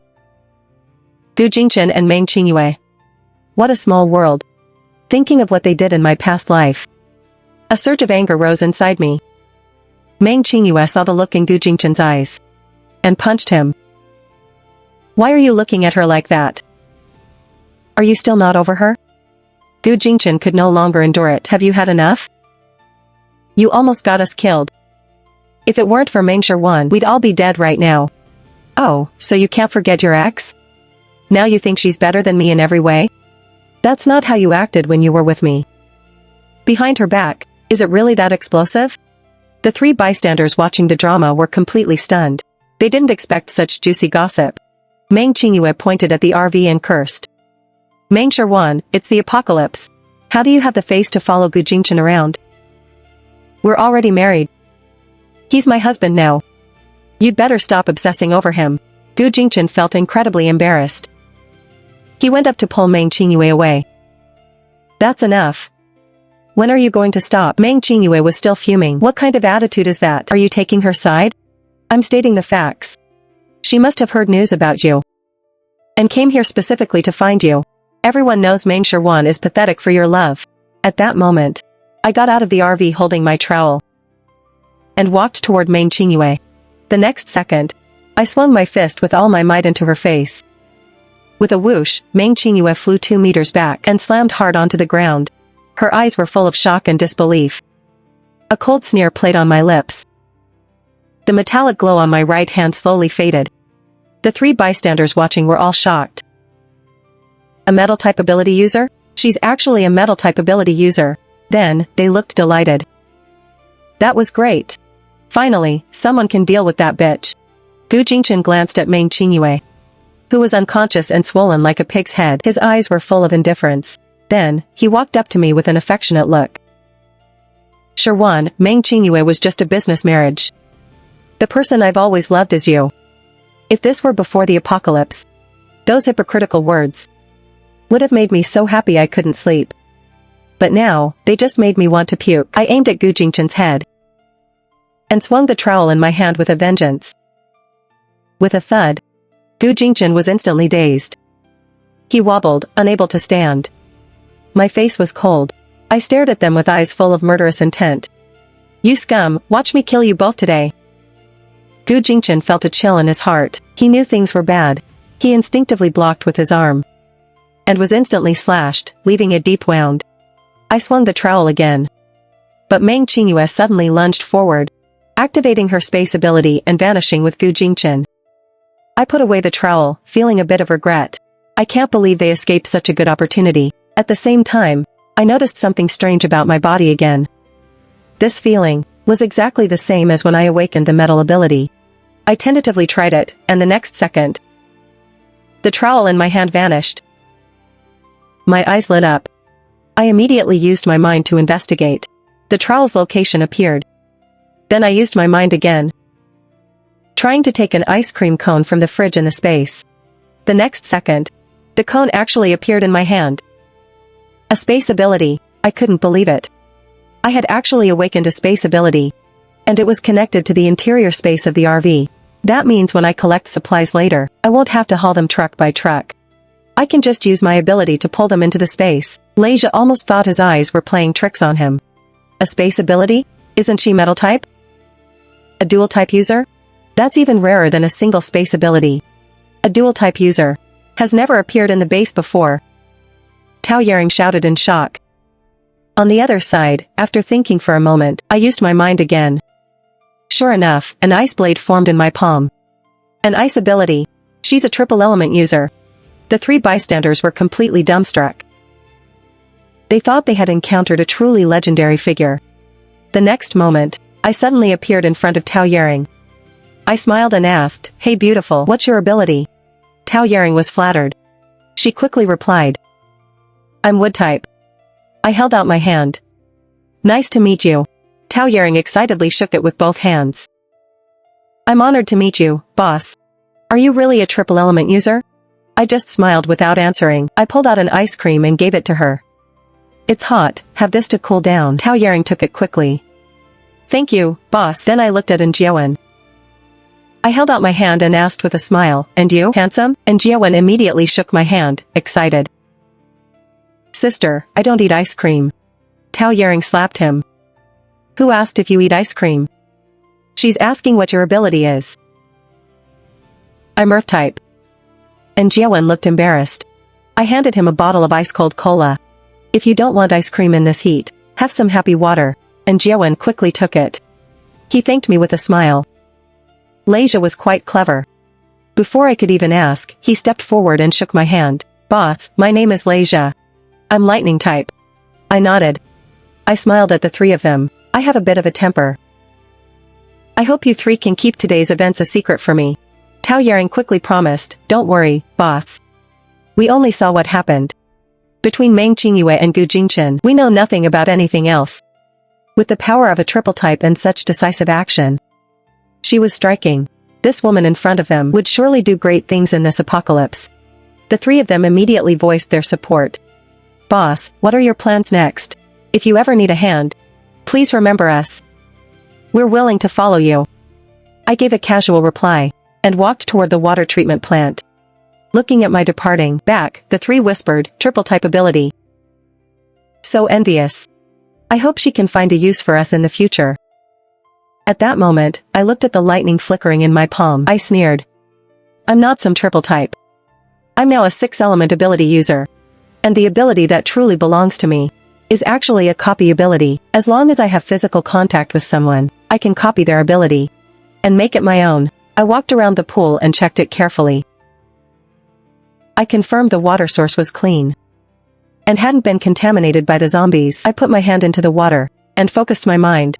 The freshwater and purified water tanks were instantly filled. Then I shifted my thoughts slightly.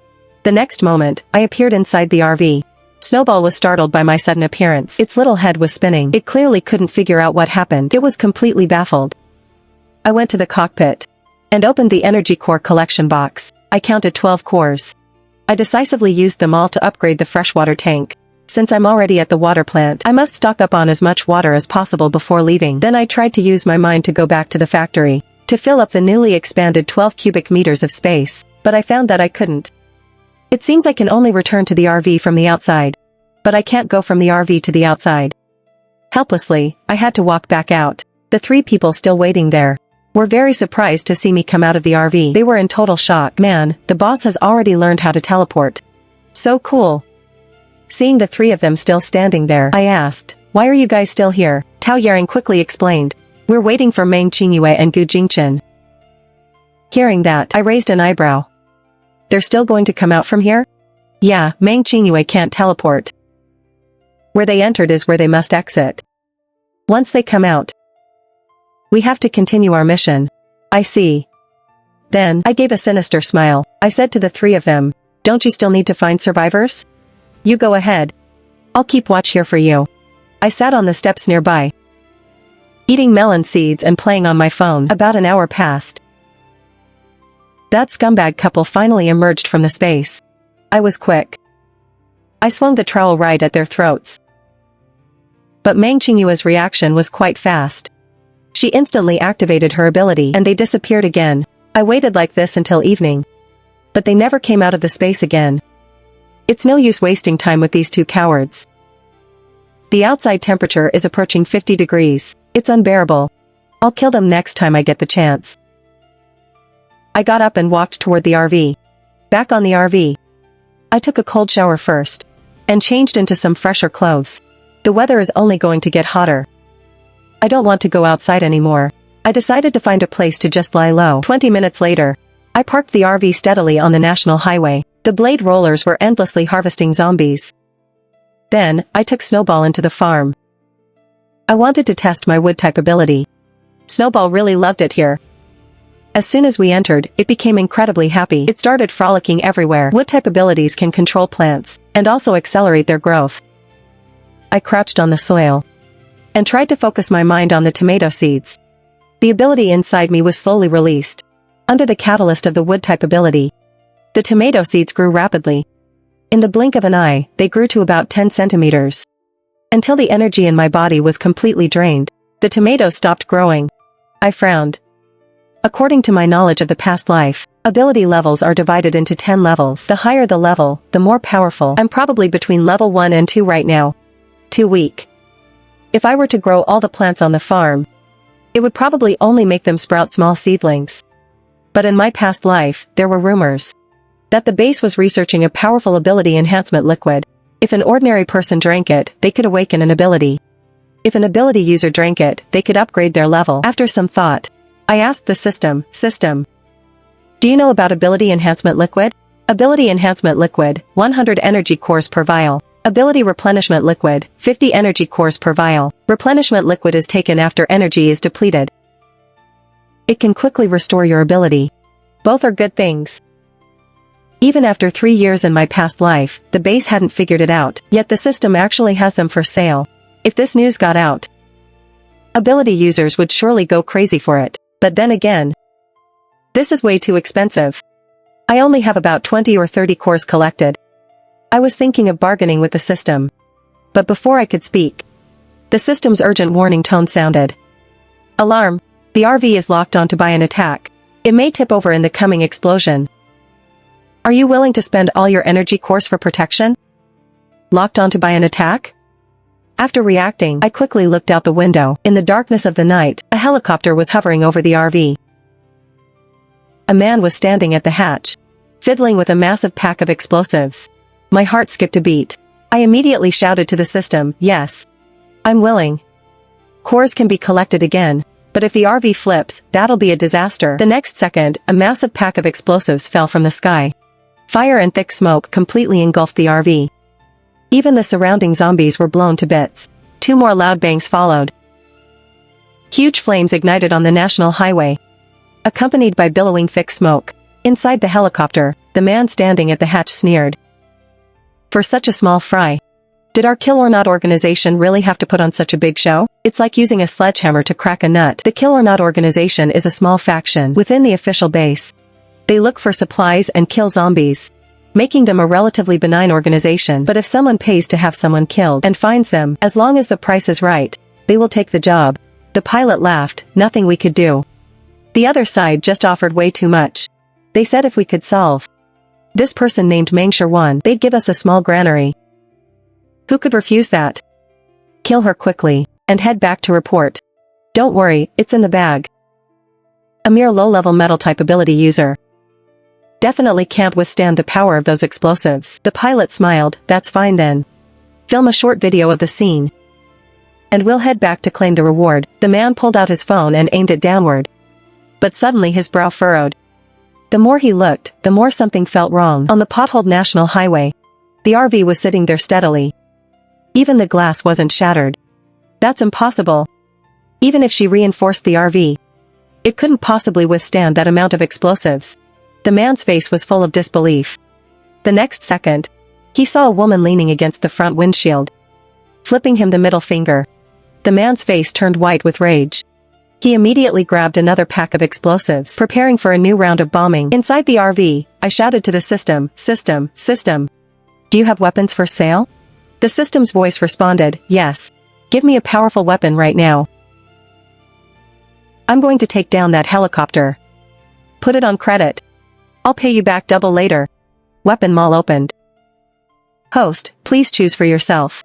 Cores will be automatically deducted later.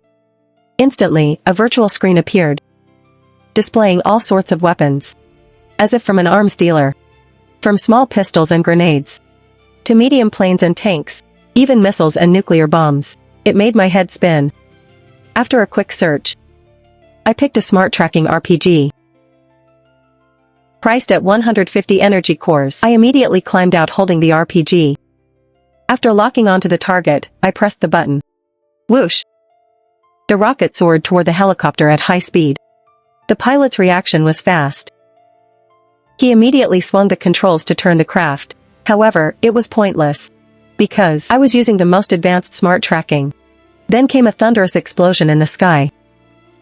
The helicopter blew up instantly. Like a brilliant display of fireworks, lighting up the area. Back inside the RV, I carefully analyzed what had happened today. I just beat up that scumbag couple in the morning. And someone came for my life at night. I didn't even have to guess who was behind it. I was eager to head to the base right now and kill those two bastards. But considering I still owed the system 300 cores, I had to lie low for a few days. Once I pay back the cores, I'll buy an ability enhancement liquid to try out. Then go to the base for revenge. On the top floor of a factory in the outskirts of the base. The place was luxuriously decorated. This was the headquarters of the Kill or Not organization. Currently, a man was lying on the sofa eating fresh food and drinking red wine. He was the founder of the organization.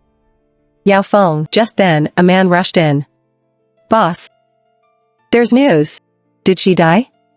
Yao Feng took a sip of wine, looking very satisfied. The man answered with a look of panic. Boss, they were counter-killed.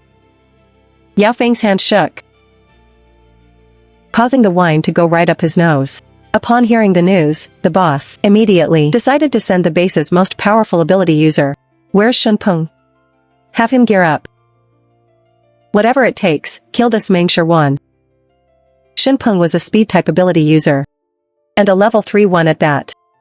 He was the strongest person in the Kill or Not organization. Yao Feng had paid a huge price to invite him to join the organization. I don't believe this woman, no matter how capable she is, can survive a full-scale assassination by a speed-type ability user. By the 4th day, I finally paid off the 300 energy cores I owed the system, with 202 cores remaining. So I decisively opened them all and bought 2 ability enhancement liquids. 200 cores vanished, and in their place, 2 milky white long cylindrical glass bottles appeared. The bottles were very small, thin enough to be held easily in my hand. The milky white liquid inside seemed to shimmer. Without hesitation, I downed them. The liquid spread through my body. I could clearly feel it turning into massive energy, filling my entire being. As for what level my ability had reached, I would only know once I tested it. So, I decided to set off immediately for the base. I was driving the RV through the suburbs. I could see billowing thick smoke rising from the city from time to time. With temperatures reaching 60 degrees, fire hazards were extremely common. And this was just the beginning. At this moment, I passed a commercial street. Looking around, it was full of shops selling clothes or bedding.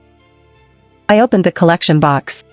I had collected 5 cores on the way, plus the 2 I had left this morning, making a total of 7. I parked the RV on the side of the street and called up the RV schematic. I used all 7 cores to upgrade the wardrobe space. I hadn't stockpiled much bedding or clothing. Since I happened to come across some, I might as well hoard a batch. Just as I was about to get out of the car, there was a sudden loud bang. It was the sound of a bullet hitting the glass right next to me. Although the glass didn't shatter, I could clearly tell it was a bullet fired from a powerful sniper rifle. I looked out the window, coldly scanning every corner of the surroundings. Shenpeng, hiding at the corner with his sniper rifle, had his eyes wide open in total disbelief. No way, a sniper rifle can't even penetrate the window? Isn't she a metal-type ability user? She shouldn't be able to reinforce glass. There's definitely something weird about her. In that case, I'll just have to face her head-on and kill her with my ability. When it came to his ability, Shenpeng was extremely confident. There were very few level 3 users in the entire base, and he had a specialized speed-type ability. Shenpeng tossed the sniper rifle onto the road, stood in front of the car, and shouted, "Get down, let's settle this one-on-one," since he was already standing right there. It would be rude of me not to respond. So I started the car and charged at him. But the man in front of the car vanished instantly, leaving only a blur. I frowned. A speed-type user. Those are rare. So I decided to get out and face him. First, I wanted his speed-type ability. Second, I wanted to test my strength after drinking those 2 enhancement liquids. I stopped a short distance from Shenpeng. Who sent you? I asked calmly. When you're at death's door, I'll tell you everything you want to know. Shenpeng's lips curled into a victorious smile. He lunged forward at me, moving so fast that he was impossible to track, but before his dagger could touch my throat, he felt a cold sensation in his chest. He looked down to see a slender, metallized arm thrust into his chest. With just a little force, I could crush his heart. How is this possible? She's actually faster than me. Looking at his face full of shock, I whispered, "You're way too slow." Tell me, who sent you? Shenpeng gritted his teeth. He only hoped Yao Feng would show some gratitude and take care of his family. Seeing that, I snorted. I applied pressure with my hand, with the sound of a heart bursting. Shenpeng instantly lost all strength and slumped to the ground, looking at my bright red, yet metallic arm. I smiled. I'd copied another new ability. It seems those 2 enhancement liquids were really worth it. Before leaving, I salvaged the man's equipment. A sniper rifle, a pistol, and some ammunition. They might come in handy later. Afterward, I took Snowball into a sports brand store. There were down jackets on clearance, but mostly spring and summer clothes. I didn't care about style. As long as it was my size, I put it all into my space. I didn't spare the neighboring shops either, and cleared them all out, only stopping once the 7 cubic meters were filled, around 5 p.m. I drove to the outskirts of the base. The perimeter of the base was lined with high electric fences. There was a long line at the entrance waiting for inspection. Otherwise, if an infected person entered, the entire base would be in trouble. The line was split into 2. One was for people on foot, standing under roadside awnings, drenched in sweat from the heat. Some were using small fans, but they were useless against the 60-degree heat. The other line was for vehicles. Looking ahead, there was every type of car imaginable, with air conditioning inside. They were much better off than the people on foot. I followed the line of vehicles. My modified pink RV was particularly eye-catching. Inside the RV, I sipped an iced Coke, while controlling the vehicle, as it crawled along with the traffic. At the same time, a bald man was staring intently at the RV, his gaze full of calculation and greed. The man beside him whispered, "Bro, that RV is a prime catch." "Humph, you think I don't know that? Follow her once we're inside the base. She's just a little girl. We can surely handle her, right?" The 2 of them exchanged a look, simultaneously revealing wicked smiles. 10 minutes later, a worker in fluorescent gear, holding a small yellow flag, signaled for me to drive the vehicle into an automated washing bay. After parking, I got out with Snowball. The strong smell of disinfectant hit my nose. It seemed this automated bay used disinfectant to sanitize any zombie virus lingering on the vehicle. Snowball started panting as soon as we got out. I secretly channeled some frost in my palm and placed it on his head to cool him down. I followed the signs into a small glass booth. As soon as I entered, the door locked automatically, and disinfectant mist sprayed from all sides. Once finished, I followed the arrows into a small room. Further in, the AC was on, making it much cooler than outside. Behind a glass counter sat a woman in protective gear, covered head to toe in white. "Roll up your sleeve for blood work," she said, her voice cold and tinged with impatience. The blood test was to check for zombie virus infection. I'd gone through this many times in my past life. I did as she said, and soon a vial of blood was taken. She told me to wait aside for the results, saying it would only take a few minutes. I sat bored, waiting for the outcome, while Snowball looked around with great curiosity. Suddenly, a sharp alarm sounded. The woman in the protective suit stood up abruptly and looked at me in horror. I immediately felt something was wrong. That machine doesn't normally go off unless there's a major issue. Just then, she shouted in an even more shocked voice, "You're an ability user." It turned out the machine could detect the virus and also the energy fluctuations of an ability in the blood. I nodded slightly. Then she sounded even more terrified. "You're a level 5 ability user. You have to understand that in the entire base, a level 4 user hadn't even appeared yet, let alone a level 5 one. How could she not be stunned? Ability users are ranked from 1 to 10. Levels 1 to 3 are low level. 3 to 6 are mid-level. 7 to 9 are high level. And level 10 is the maximum. Each level is a massive jump. I was also surprised that the machine could measure levels. After drinking 2 bottles of enhancement liquid, I was actually at level 5.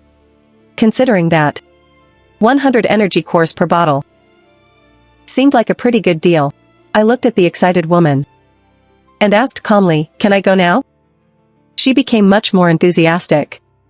"Of course, I wish you a pleasant stay at the base." She watched me leave with eyes full of envy. I got back in the RV with Snowball and drove into the next area. Then a man in protective gear carrying a spraying tank walked up. "Interior vehicle inspection," he said. As soon as he stepped into the RV, a blast of cold air hit him. He was visibly taken aback for a moment, but was even more shocked when he saw the interior. Snacks and daily necessities were everywhere. He opened the fridge to find it full of iced soda and fruit. Only God knows how much of a temptation iced items are in this extreme heat. He clutched his disinfectant sprayer and said, "Interior inspection complete. No issues found. You're clear to pass." I followed the signs and drove forward. There were flat parks on either side, but the plants had all withered and turned yellow. In the distance, I could see a city of skyscrapers, though everything within it had changed. Just as I was about to accelerate, I noticed a large crowd surrounding the car, all wearing overly enthusiastic smiles. I was a bit confused for a moment, but I soon spotted a familiar face in the crowd. It was the metal-type ability user who had jumped from the helicopter to invite me to join the base construction team. I got out of the car, walked up to Jiang Hanyu, and asked, "Is there something you need?" Jiang Hanyu looked very eager. "Regarding my invitation to join our team, have you given it any more thought? We cover food and housing, private dorm with air conditioning, and we pay a salary." As he talked, another man pushed him aside and smiled at me. "Come to our rescue team instead, we'll give you triple the salary," he offered. I understood then. No sooner had my blood been tested, than the news reached the base's high command. These people were here to recruit me. I smiled and said, "You surely know exactly why I'm really here at the base, don't you?" The voices stopped abruptly. They all looked at each other, but said nothing. I laughed. "Listen, whoever helps me kill Main Qingyue and Gu Jingchen, I'll join their team. And I won't even require a salary." The silence became even more heavy. Putting aside Main Qingyue and Gu Jingchen's identities, both their families were quite wealthy and had contributed a lot to the construction of the base. Their elders both held key positions and had considerable status, even if they didn't have that background. One was a rare space-type user, and the other was an ice-type. They couldn't just kill them just to win over a level 5 user. Jiang Hanyu leaned in and whispered, "Join my team. You can do whatever you need to do. I never interfere in my members' private lives." The others stared at Jiang Hanyu in disbelief and quickly chimed in. Yes, we also highly respect our members' private lives. We won't interfere at all." I spread my hands. "Then we have nothing to talk about. Please move. I'm leaving." Seeing that I was completely firm, they had no choice but to let me pass. Not far away, several men were squatting in the withered bushes of the park, watching the situation on the road. "Big brother, something's not right. Those people don't look like regular folks. What are they talking about? Does that girl have some backing in the base?" The bald man thought it was unlikely. If she had backing, would she be standing on the street, talking for ages in this heat? There must be something about that RV. Those people are here to question her, if I'm guessing right. That huge RV must be loaded with supplies. The other men's eyes lit up instantly. If we get our hands on that RV, boss, we'll have AC. And we won't go hungry anymore. The bald man wiped the sweat from his head. Follow her and see how things go before we act. At the headquarters of the Kill or Not organization, Yao Feng was doing some exercises in his gym shorts. His muscles were bulging. Just then, a lackey walked up, looking frantic. Boss, Shen Peng. Yao Feng put down the equipment, wiped the sweat from his forehead, and said, if he killed her, there's no need to report it to me. Seeing his confident demeanor, the lackey's mouth twitched. He whispered, boss, Shen Peng is dead. Yao Feng dug his ear, his expression turning cold. What did you say? Say that again. The lackey looked ready to cry. Someone just saw a pink RV enter the base. It looks just like our target. When we went to check, we found out Shen Peng's mission failed, and he was counter-killed. Yao Feng's eyes instantly turned blood red. Shen Peng was a level 3 speed-type ability user, he roared. How could he be killed by some woman? The lackey shrank back and continued.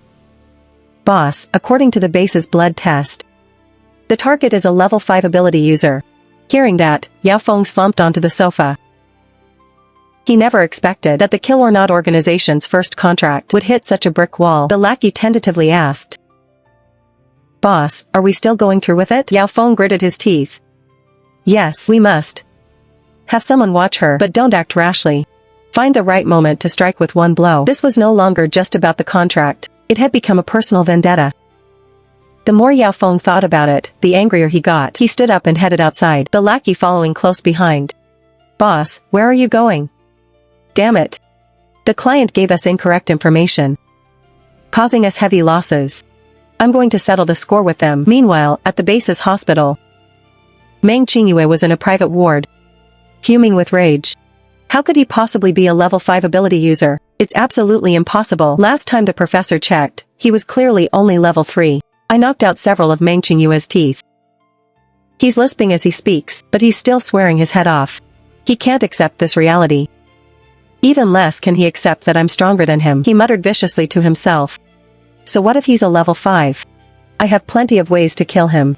I drove the RV and parked at the roadside in front of the registration hall. Anyone moving into the base must come here to collect their new ID tags. Stepping out of the car, I activated my power, condensing a layer of frost around myself to dispel the high temperatures. It was also sweltering inside the hall. The people in line were all drenched in sweat. The entire hall smelled of sour perspiration. 10 minutes later, I handed over my ID card and said, I don't need a residence. Just arrange a shaded parking spot for me. Quickly, the staff handed out the completed base residence permit, passed it out. Jianhu Community, Haicheng District, Seed Base. Ground level parking space 809. When I arrived at the community, it was already getting dark. The community was built next to a park. There was a large lake inside the park. The overall environment was quite nice. I parked the RV in the spot. The space was very wide, and there was even an awning installed above. In the dark corner, the bald man who had been following in secret spoke up. Based on my observations along the way, the lackey next to him was confused. Boss? What exactly did you observe this whole time? What do you know? First, I'm certain he has no backing, and no special abilities. People with backing wouldn't live in assigned spots. And those with abilities certainly wouldn't live here. The other men got excited hearing this. Ha ha ha. Boss, when do we make our move? The bald man peered toward the RV. Wait a bit longer. After that woman falls asleep, then we'll start. Inside the RV, Tu Shue and I had finished eating. We didn't wash up or go to sleep. Instead, we curled up on the sofa playing games. Before we knew it, it was 1 a.m., and we were still at it. The men crouching in the corner were hot and exhausted. They were starting to reach their limit. One man said weakly, It's already 1 a.m. Why hasn't this person slept yet? Should we just go for it? It's just him alone, anyway. The bald man wiped the sweat from his forehead. Move out. The men grabbed their tools and walked toward the RV. Just then, the lights inside the RV suddenly went out. The bald man was thrilled. Good. He's finally sleeping.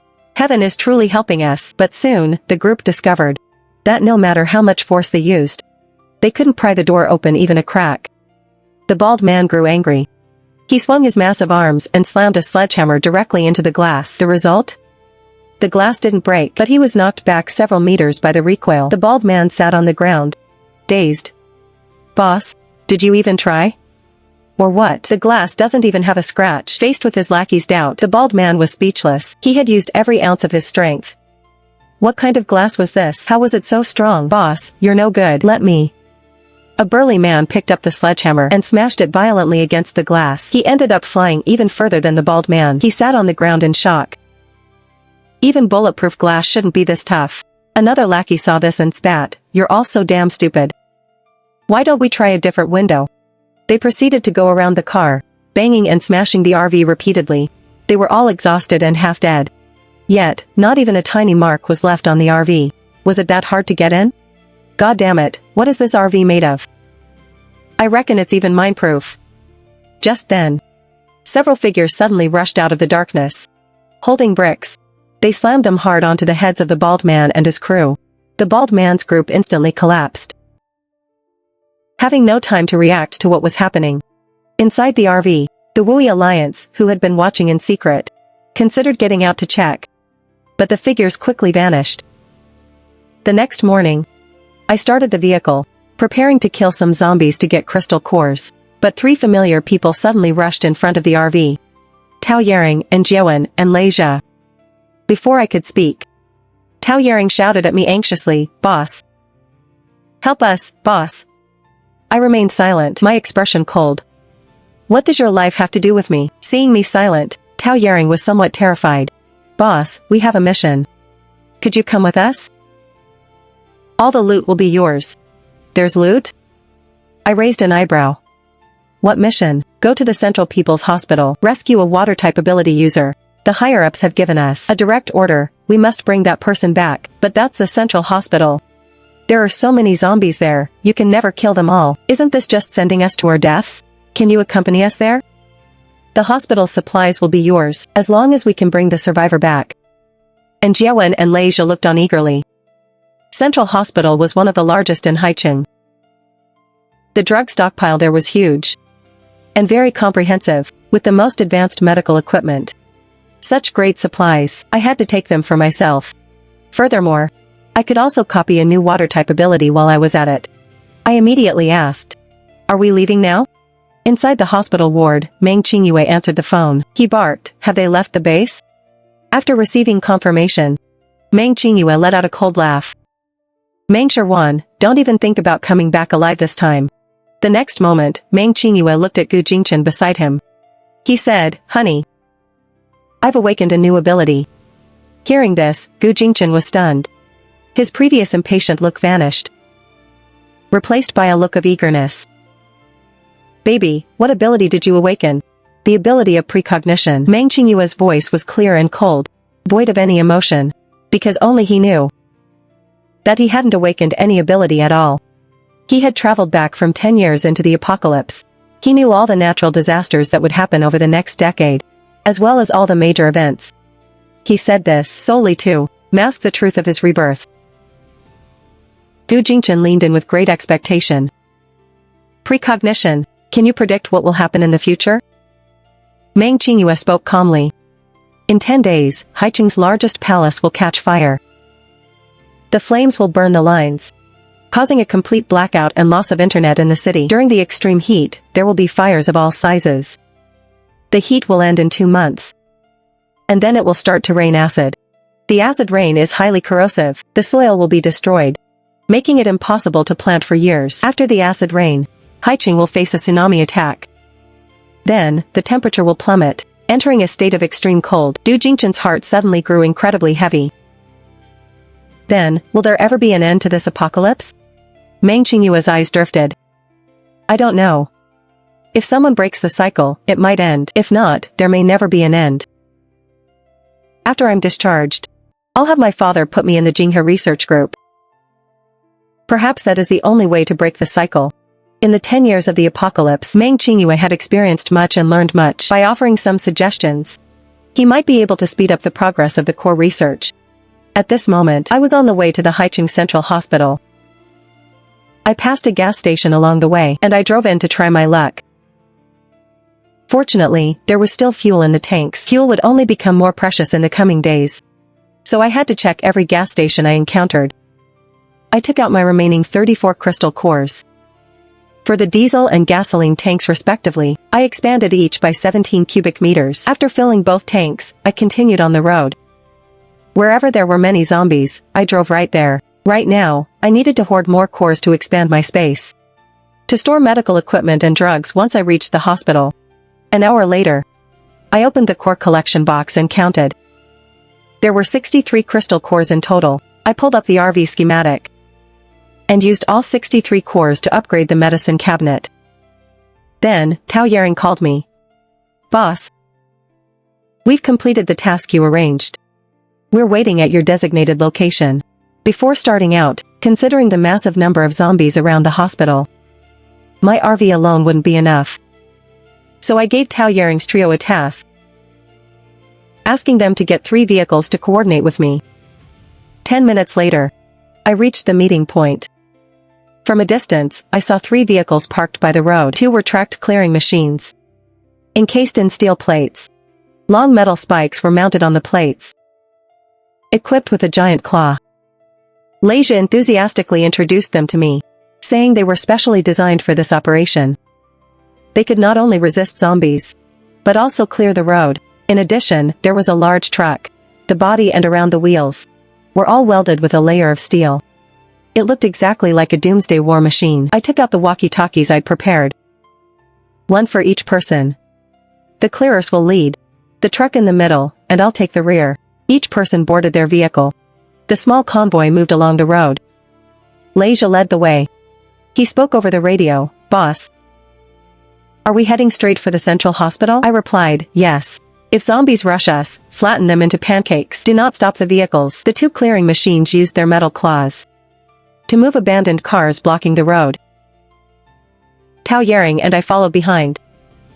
The further we went, the more congested the roads became. Many zombies, hearing the roar of the engines, started gathering toward us. Their numbers were increasing. Tao Yaring shouted over the radio, Boss, should we get out and fight our way through? Otherwise, we won't be able to get out later. But just as she finished speaking, I stood outside the car with ice spikes condensing around me. Dozens of finger-thick ice spikes shot out, instantly taking down a wave of zombies. Next, I pulled a tiny seed from my pocket. Under the catalyst of my power, it sprouted 2 branches. I manipulated the flexible branches. When a zombie rushed over, I whipped it at the neck. With a slight tightening, the zombie's head was ripped clean from its body. Tao Yaring was completely dumbfounded. Spatial, ice, wood, and lightning. The boss actually has 4 abilities. Wait, she's a 4-ability user. Just then, the ground began to surge, heaving like a wave to throw back swarms of zombies, before turning into an earthen wall to block them. Earth-type ability. A 5-ability user. Just how many abilities does the boss have? Tao Yaring stared at the wall of earth and concrete before her, her scalp tingling with shock. By 3 p.m., we finally pushed into the central district. Zombies were everywhere here, so densely packed they were practically piled on top of each other. The windows were completely blocked, making it impossible to see the road ahead. The 4 vehicles were completely surrounded by the horde, unable to move an inch. Leisha called for help on the radio. Boss, what do we do now? We can't get in. Tao Yaring and Jiawen were also helpless in this situation. The only one who could solve this predicament was probably only the boss, right? At that moment, my voice came over the radio. Get out of the way. I'll lead the charge. The 3, upon receiving the order, all responded in unison and immediately took action. Tao Yaring used vines to extend out of the cab, acting as wipers, to clear the zombies climbing on the hood. And Jiawen used earth power to shake the ground, shaking the zombies off the clearing machine. Leisha summoned a few bolts of lightning to blast the zombies away from the windows. Each of the 3 showed their skills, moving the vehicles to clear a path. However, the way ahead was still full of dense zombies and abandoned cars. And Jiawen asked, Boss, what do you need us to do next? I didn't reply, just slammed on the gas and charged into the horde. Then, a truly shocking scene occurred. The vines on the RV acted like a swarm of snakes, surging forward. The moment they made contact, the cars blocking the road vanished one by one, taken into my storage space. Then the vines swept out, knocking the zombies to both sides of the road. I steered the RV through the opening and shouted over the radio for them to follow. Follow! The three snapped out of it, quickly started their vehicles, and followed closely behind the RV. This is way too strong. The boss is freaking awesome, the three of them shouted excitedly into the walkie-talkie. Actually, I had only just discovered this. I'm strong not just because I can copy abilities, but because I can use multiple abilities in tandem. The convoy advanced slowly but steadily, just as I was about to deplete my energy. We finally arrived at the hospital's outskirts. Looking at the hospital sign, my expression grew serious. Waiting for me inside weren't just zombies, but possibly people too. Things had been too quiet along the way. I didn't believe for a second that Meng Qingyue would pass up such a perfect chance to kill me. I pulled out the crystal cores in the collection box. They filled more than half a slot. A bountiful harvest. Sitting on the sofa, I opened the shop. I first bought 2 ability enhancement fluids. The remaining crystal cores totaled 736. I brought up the RV schematic and used them all to upgrade the medicine cabinet space. Since it was so hard to fight our way in, I had to take everything I could from the hospital. Otherwise, in 2 months, when the tsunami hits, it will all be ruined. Move out. I ordered over the radio. The vehicles accelerated out. The 3 responded and got ready. Following closely behind, I crashed through the barrier and headed straight for the hospital parking lot. The situation here was just as I thought. Not optimistic at all. The parking lot was a sea of zombie heads. There were as many as a crowded market. Hearing the commotion, they all gathered round. The vehicles were instantly submerged in the horde. Unable to shake them off, Leisha was terrified. It's over, it's over. If we get out now, we'll be eaten alive. How are we supposed to rescue anyone? Tao Yaring grumbled. I knew this mission was dangerous before we came. We're all idiots. Pure cannon fodder. And Jiawen said in a low voice. Now isn't the time for that. What do we do? With their low-level abilities, they were no match for this zombie horde. Getting out of the car would be certain death. Just then, the RV's external speaker suddenly blared. The water-type ability user awaiting rescue. If possible, give us a sign. Which building are you in? Tao Yaring was shocked by the sound. Boss. Shouting like that will only draw more zombies. How will we ever get out? Sure enough, masses of zombies poured out from all directions, stretching their necks and converging on us. At the same time, in the clinic building, when Qiu Zi heard the speaker outside, he was also stunned. Who is that? The doctors and nurses with him heard the noise, looked down from the window, and saw the situation below. They were all terrified. Didn't they say the base sent people to rescue us? It's not just those few cars down there, is it? They're being overwhelmed by zombies themselves. How can they rescue us? Qiu Zi was the water-type ability user. He was the one who contacted the base. He thought a helicopter would come, but he never expected this. Everyone's heart sank to the bottom. They felt the chance of rescue had dropped to near zero. Qiu Zi thought for a moment and decided to give them a signal. To be able to drive all the way in here, they must have some skill. He then used his power to condense a ball of water and splashed it onto the roof of my car. After receiving the signal, I gave orders over the radio. Follow me closely, get ready to break through. I started the vehicle. Hundreds of vines flailed wildly, clearing the zombies from the path. We reached the clinic building, and I directed the team to park. Get ready to work. Tao Yaring was on the verge of tears. Boss, we can't fight our way out. Even if we park under the building, we can't handle this many zombies. We have no way to enter the building. I let out a cold laugh and instantly released my lightning ability.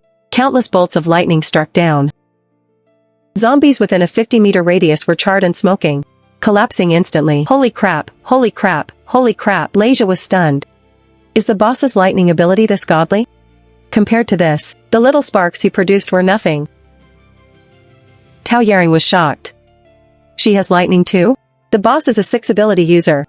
How can one person have so many abilities?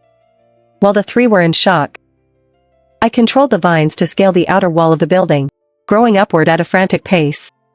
Then, I quickly grabbed the vines and climbed up, calling for them to follow quickly. The 3 didn't dare delay, climbing up the vines and through a window on the 10th floor. the survivors saw us appear and looked at each other in surprise. Xiaozi was right. They were indeed skilled. But the problem now was, how to get down. Never mind the height. Even if they had the courage, there were zombies waiting below. Xiaozi stared blankly at me and asked, "Are you a dual ability user? Judging by the power you displayed, your level must be quite high." Tao Yaring and the others remained silent. "The boss is a 6 ability user. Telling you would scare you to death." I glanced at the badge on his chest. I didn't expect someone so young to be an attending physician. "Do you know how many survivors are in the hospital?" Xiaozi replied, "We have an internal group. We did a count before. There are about 3,000 survivors across the hospital buildings." I turned to Tao Yaring. "Contact the base. Tell them about the situation here. And have them send helicopters over." The anxious survivors grew excited hearing about the helicopters, their eyes filling with hope. Instead, Tao Yaring found it difficult. "Boss, before we left for the mission, we tried to apply for a helicopter but were denied. They probably won't give us one now either." I was a bit speechless. "I never said we'd take everyone. Just take Xiaozi back to complete the mission." Tao Yaring was shocked again. "Boss? That wouldn't be very good, would it?" I ignored her and looked out the window at the dense horde of zombies. "What about the other 3,000 survivors? Are we just going to leave them?" I cleared my throat and said, "How many people do you think our few cars can carry? Send the message back. This is the base's responsibility. Why are you worrying about this?" Tao Yaring felt that what I said made sense, and immediately called the base. On the other side, I asked Xiaozi if he was familiar with the hospital, and if he knew where the pharmacy and important medical equipment were. Xiaozi thought for a moment. "The pharmacy is on the first floor of this building. Floors 2 to 4 are for outpatient consultations. The 5th floor is for traditional Chinese medicine and the TCM pharmacy.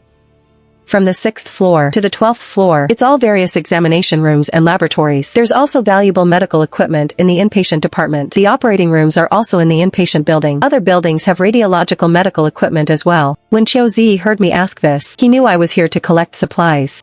He detailed everything he knew. I nodded. "Follow us. We'll go to the 12th floor first and fight our way down floor by floor." On the eve of the zombie outbreak, just me and my cat, we hid in a carefully modified RV.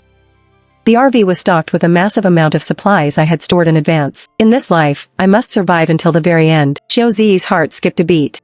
Floor by floor? There are many patients in this building for consultations and checkups. The number of zombies in the corridors outside is also huge. It'll be very hard to deal with. Leisha smiled and said, "Buddy, if Big Sis says it's doable, then it definitely is." Xiaozi stared at Leisha with a look that asked, "Are you insane?" He didn't understand why these people trusted me so much. Tao Yaring hung up the phone and walked over. "The captain said they'll send helicopters for rescue, but we have to get all the survivors to gather on the rooftop." Leisha cursed instantly. Damn it. How could thousands of people possibly make it through a swarm of zombies to the rooftop safely? After grumbling, the three of them looked at me in unison. Their despair mixed with a glimmer of hope. I shrugged. "Since we have to clear the floors anyway, it's just on the way." The three of them immediately got excited. "I knew you'd come through, Big Sis. You're truly my own flesh and blood sister." Xiaozi and several survivors stood by, completely stunned. No wonder these three were so obedient. They had latched onto a powerhouse. I walked to the window and climbed along the vines toward the top floor above the 12th. Xiaozi knew it was dangerous outside, and immediately got cold feet, refusing to go no matter what. Leisha stared at him with a grim face. "We came here risking our lives just to save you. You are our mission. You must come with us." Xiaozi looked at everyone, realizing he probably couldn't escape this fate, so he joined the action. He grabbed the vines tightly. But 10 stories up was truly too high. Xiaozi grew dizzy and lightheaded, breaking into a cold sweat from fear. After successfully reaching the roof, I summoned my metallized arm and violently broke the iron gate blocking the stairwell. Xiaozi was amazed. Could she be the legendary 5 ability user? So powerful. Upon entering the floor, the stiff and chaotic footsteps of zombies drew closer. There seemed to be quite a lot. I took the lead, the other 4 following closely behind, each activating their own unique abilities. Without a moment's pause, we rushed straight down to the first floor, but zombies outside were pouring in continuously. The 4 of them couldn't hold them off at all. Seeing this, I crouched down, pressed my palms against the floor, and instantly earth surged forth. The ground churned rapidly, forming earthen walls to block every entrance, completely sealing the zombies outside. Then, I unleashed my lightning. With each dense burst of lightning, a large swath of zombies collapsed. Soon, most of the zombies in the first floor lobby were dealt with. Xiaozi muttered. I get it now. This is that feeling of being carried by a pro you guys mentioned. It really is satisfying. While the 4 cleared remaining zombies, they also rushed into various rooms to see if there were important supplies to move out. I walked into the pharmacy, using my powers to manifest flexible vines that spread across every shelf. Everywhere they passed, medicines were swept into my space. Behind the pharmacy was a cold storage room, storing various injections, antidotes, and vaccines. I didn't leave a single one behind, taking them all into my space. There's a laboratory over here. It has all kinds of instruments. Should we take them? Tao Yaring's voice rang out from next door. I walked out to take a look. The vines spread over, and in the blink of an eye, the laboratory became completely empty. At this moment, Xiaozi shouted in the corridor. The zombies outside have been cleared. If there are survivors, come out now. Go to the top floor and wait for helicopter rescue, as his voice echoed through the hallway. 2 tightly shut doors quietly pulled open a crack, and several heads peeked out from inside. After observing for a moment, 4 or 5 people walked out, their faces pale and bodies weak. They had been starving for over half a month, sustaining themselves entirely on glucose. Dr. Chiu, will there really be a helicopter rescue? A man in blue work clothes asked. He must also be a staff member here. Xiaozi nodded. The base said they would send helicopters. Go and wait on the roof. The group looked at the zombies strewn across the corridor, turning pale at the sight of the corpses. They stood at the door, not daring to move. A girl in a nurse's uniform said with a sob. Dr. Chiu, can you escort us up? These zombies are too terrifying. I glanced at them and said coldly, if you don't dare to go, then die here. It's the apocalypse, what's with this whining? At the same time, from a small window on the 3rd floor of the inpatient building opposite, several pairs of eyes had been peeking over here. One of them held binoculars, looking more and more grim. The information was wrong. That person named Meng Shirwan isn't just a mechanical ability user. I've also seen wood type, lightning type, and spatial abilities. No wonder she could kill Shinting. The more they thought, the more apprehensive they became. This kind of strength could already be described as terrifying. But Yao Feng had already given them the mission. They must kill her today. And he had given them a detailed plan. Plan 1, disguise as survivors. And launch a sneak attack when Meng Shirwan comes to rescue. If the sneak attack fails, immediately jump out of the window to escape. There will be a wood-type user below to catch them. Plan 2. A sniper will assassinate Meng Shirwan. If the assassination fails, activate Plan 3. The 3 ability users waiting nearby will intercept and kill Meng Shirwan. If Plan 3 also fails, all of you must evacuate quickly, and activate Plan 4, detonate the bombs planted in advance, and blow up the entire building. So what if she has many abilities? Once her energy is exhausted, no amount of abilities will be of any use. After these operations, even a god would lose a layer of skin. I don't believe she can still survive. On the other side, we had finished clearing the outpatient building. Medical supplies were completely collected, and survivors had all headed to the roof to wait for rescue. Tao Yaring asked me, sis, where do we go next?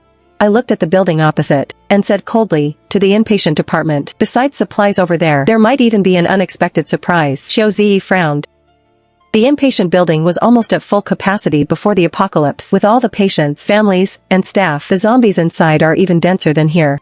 Our powers might not be able to withstand it. Tao Yaring also chimed in, sis. Our energy is about to run out.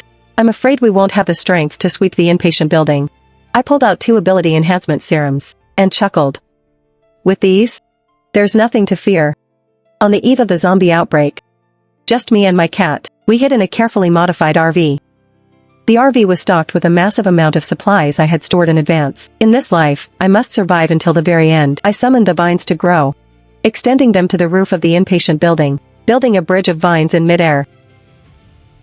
I was the first to step onto it, with the others following behind. Xiaozi slowly crouched down, crawling forward bit by bit on the bridge. Leisha, seeing his cowardly look, teased. "Does your girlfriend know you're such a wimp?" Xiaozi talked back stubbornly. "It's full of zombies down there. Falling down means certain death. It's perfectly normal for me to be scared, okay?" Arriving at the opposite building, I broke the iron gate of the rooftop stairwell and walked inside cautiously. Just as we went down to the 12th floor, a dense crowd of zombies wearing hospital gowns attacked us. I unleashed my lightning, striking dead any zombies that got close. Next, ice condensed around me, and countless ice spikes shot out. In just one encounter, a third of the zombies in the corridor were dead. Then, vines nimbly darted into various rooms, taking everything useful into my space. We fought our way down to the 5th floor like this. This was the surgical floor. The medical instruments here were far more numerous than on the ward floors. Opening an operating room door, the 3 survivors hiding inside were startled, scurrying into the corners. When they saw clearly that the person at the door was human, they all let out a sigh of relief. Leisha spoke up. "The zombies above have been cleared. Go wait on the roof. A helicopter will come later to take you to the base." When we reached the 3rd floor, Tao Yaring sighed with admiration. "Is a level 5 user really this persistent? She's cleared 2 buildings. And I haven't seen the big boss's powers weaken at all." Just as she was thinking, the door to a nearby operating room suddenly opened, and a middle-aged man in a short-sleeved shirt and shorts peered out from the crack. Tao Yaring glanced over but didn't pay much attention, only reminding the man to hurry to the roof to wait for the helicopter rescue. The man scanned the pile of corpses, pointed at me as I was collecting supplies and equipment, and said arrogantly, "I'm scared. I want her to escort me up." Tao Yaring stared at the man, her brows furrowing. Someone as self-righteous as him, demanding by name to be escorted up, was a first. Tao Yaring immediately lost her temper and barked, "Go if you want, or don't. Stay here and die then. Do you really think you're some big shot?" Just then, several more men walked from the operating room to the door. They exchanged glances and said, "This operating room has the most expensive surgical instruments. If you don't escort us to the roof, we'll smash them." Hearing this, Leisha walked over furiously. "Smash one and see what happens. Believe me, I'll beat you so hard your own mother won't recognize you." Ignoring him, the men raised chairs and shouted, "If you don't have that woman escort us to the roof, we won't stop." At the same time, my cold voice rang out. "If even a single wire on those machines is broken, I'll make sure you all die right here." When the men saw me approaching, they cowardly put down the things in their hands. One of the men said weakly, "No. It's not broken. See for yourself if you don't believe me." Seeing the previously arrogant men instantly behaving, Leisha muttered to himself, "Idiots like these still need big sis to handle them." The next second, the man standing at the front suddenly pulled out a gun and aimed it at me. At that moment, Leisha had only one thought: sis can't die. In that critical split second, I used my speed ability to dodge the line of fire. But just then, Leisha took a large step and shielded me. I pushed my speed ability to the limit, trying to pull Leisha away, but the bullet was too fast. It was too late. The high-speed bullet buried itself in Leisha's chest, and he collapsed to the ground.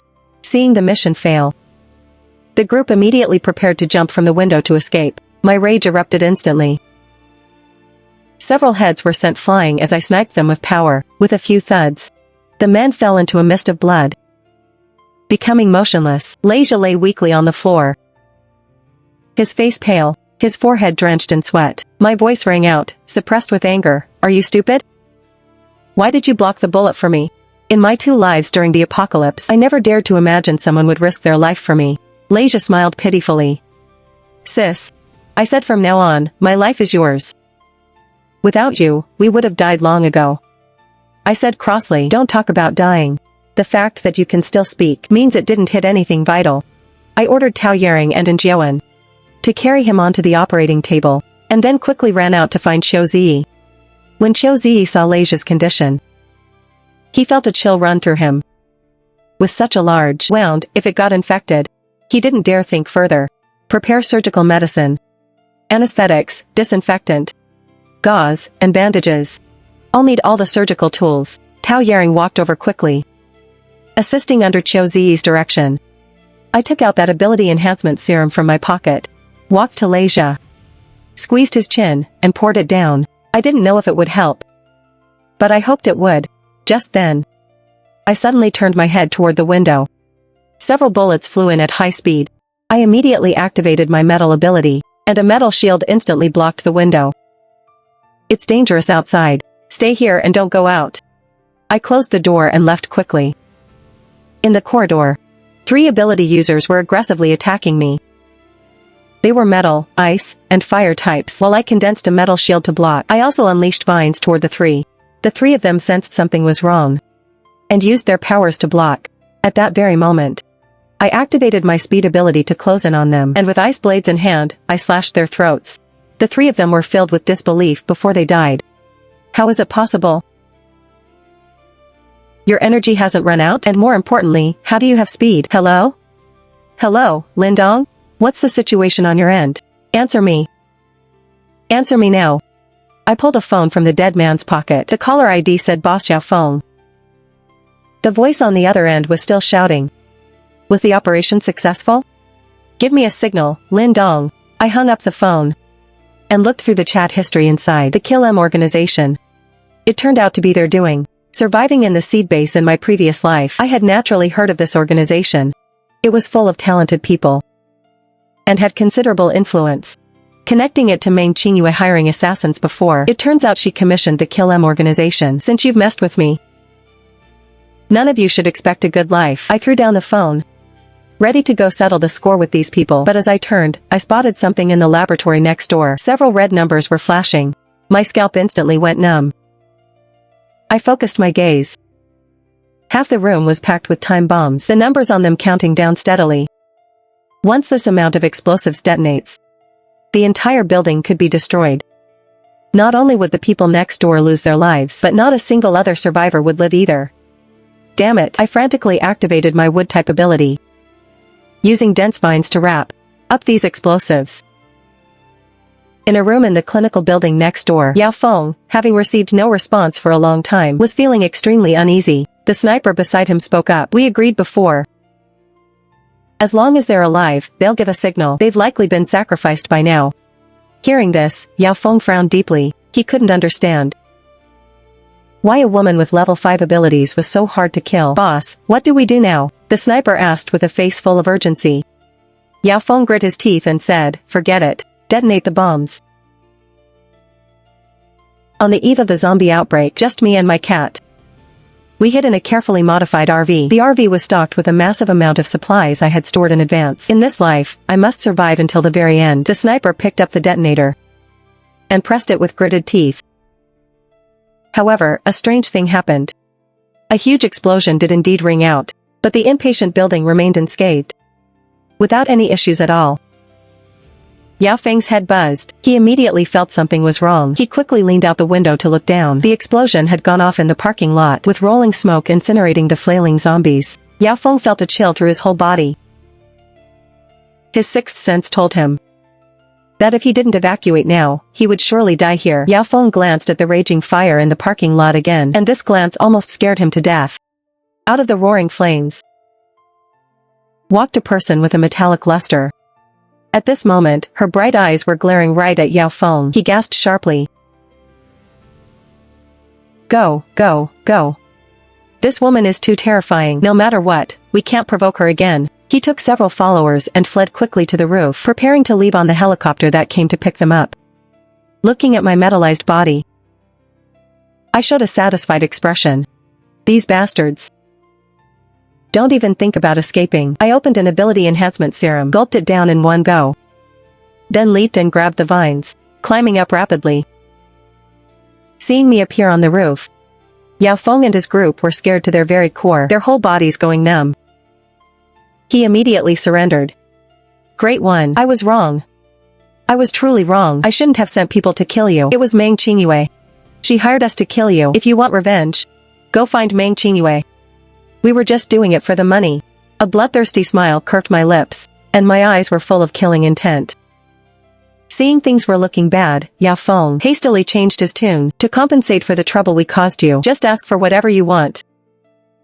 I am willing to compensate. I spoke lazily. I'm a person of principle. Anyone who provokes me must die. I don't care about supplies or anything. Terrified, Yao Feng fell to his knees with a thud, and the lackeys behind him also knelt in a hurry, each one pale with fright. Yao Feng shouted in terror, "Great one! Don't kill me. I'll give you the whole organization, you be the boss. And I'll be your underling." My gaze was cold as I spoke in a low voice. "I'm not interested. Only your deaths will be the greatest compensation for me." Hearing this, Yao Feng also grew ruthless in his heart. He gave a look to the lackeys behind him, preparing to launch a desperate counterattack against her. But as soon as he moved, he felt a chill in his chest. Looking down, a metal rod had pierced right through him. Yao Feng slumped to the ground, looking at me in terror. This woman was far more powerful than he had imagined. He died with his eyes open. The helicopter that had come to pick him up, after seeing the situation below, immediately turned its nose to flee. I melted the metal rod in my hand, condensing it into a long, thin, pointed pole. Aiming at the helicopter's rotor, I threw it with force. The rotor got caught on the pole. The fuselage instantly became unstable, wobbling as it plummeted toward the ground.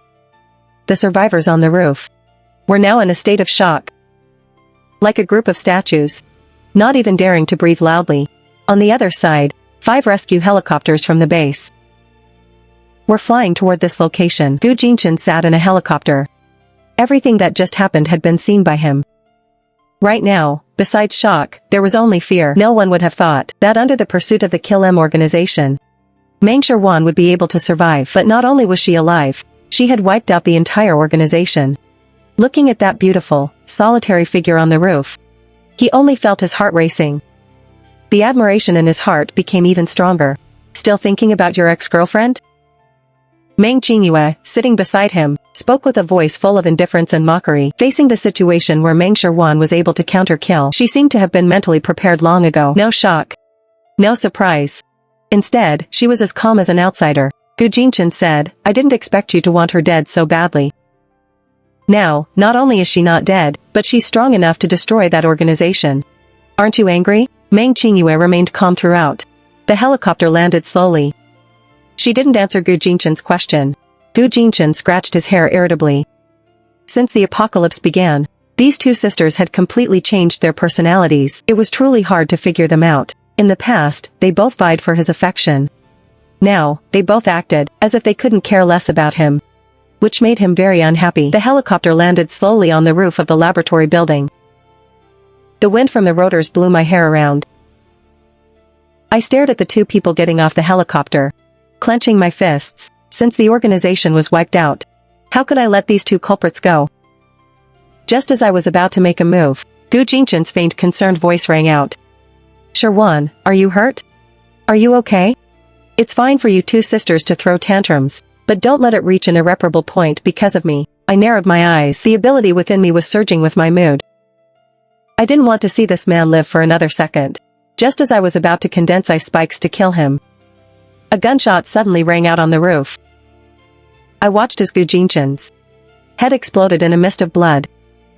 His body went limp and collapsed to the ground. Meng Qingyue stood there, slowly lowering her handgun, her eyes full of coldness and disgust. Even in death, Gu Jinchen wouldn't understand why Meng Qingyue would kill him. What's going on? Meng Qingyue killed Gu Jinchen? Even though I'm usually calm, I was shocked by the scene before me for a long time. Unable to speak, I looked at Meng Qingyue. My heart skipped a beat. The aura about Meng Qingyue now was completely different. Aged, steady, and indifferent. "You've been reborn?" I was now very certain that the Meng Qingyue before me was definitely not in the state she should be at this time. Meng Qingyue put away the gun and smiled. "Long time no see.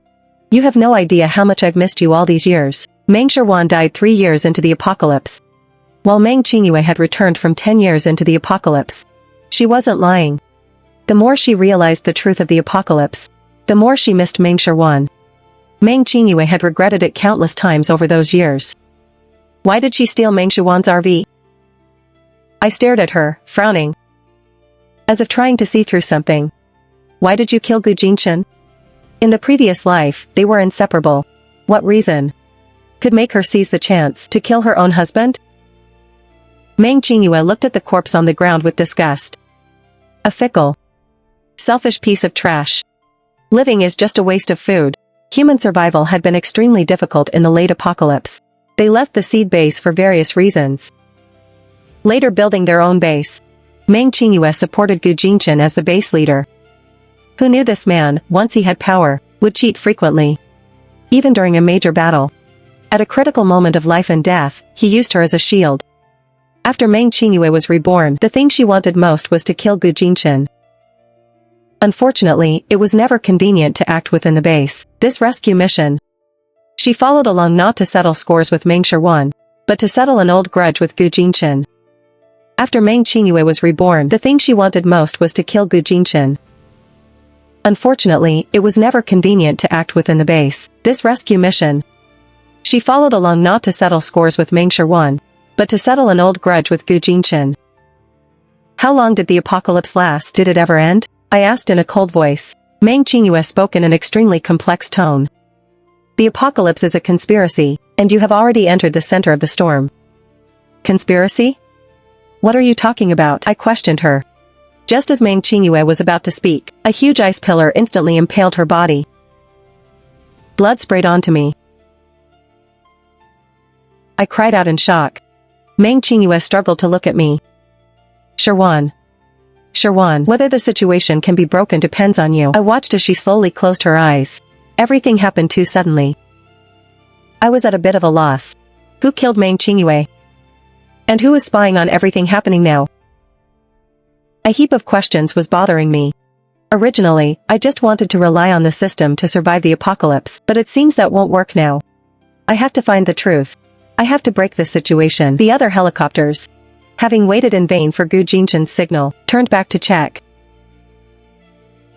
The rescue team captain had just gotten off the helicopter when he saw the two corpses lying on the ground. His head buzzed with an explosion. He had only been gone a moment, yet these two VIPs were already dead? How was he supposed to explain this when he went back? I returned to the inpatient building. The door to the third-floor operating room was still closed. I wondered how Leisha was doing now. At that moment, Tao Yering walked out of the operating room. Sensing my low mood, she asked with concern, "Sister, what's wrong?" I forced a strained smile. "It's nothing." "How is Leisha?" "The bullet in his body has been removed. Currently, no signs of mutation have been found. His luck is quite good." At this point, Qiu Zi also walked over. He should wake up once the anesthesia wears off. Ability users have good physical fitness, so they recover faster. Looking at the people before me, after a moment of silence, I spoke up. "I'm planning to organize an ability user squad and want to invite you to join." They were amazed to hear my words, and immediately expressed their willingness to join. One must definitely stick with such a strong leader. Good, our ability user squad is now officially established. By the way, let me tell you some good news. Meng Qingyue and Gu Jinchen are dead. At the base, Gu Fu and Meng Hanyuan wailed. When they saw the two corpses, they couldn't believe it. They were fine when they left the base. And now they're gone just like that. Gu Fu couldn't accept it either. He looked at the rescue captain with a dark expression. "What happened? If you can't explain it clearly, I'll kill you today," the rescue captain said in a trembling voice. At the time, I saw Meng Shirwan with them, but I don't know the specifics. Gu Fu looked at Meng Hanyuan fiercely. "You must give me a satisfactory explanation for this." Currently, our group was on the way back to the base. We traveled while killing zombies to collect crystal cores. With everyone's consensus, we named our squad the Dawn Squad. Leisha had recovered almost completely. He wanted to see if he could release his ability, to see if it was affected by his injury. He used his lightning ability to strike the zombies outside. With one move, Leisha was stunned. He looked at his hand in disbelief.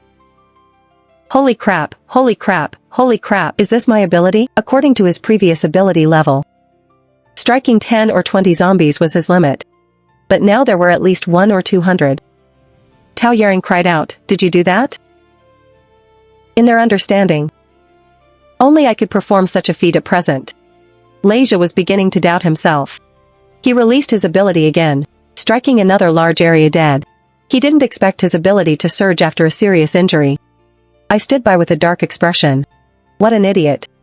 How could a serious injury make his ability surge?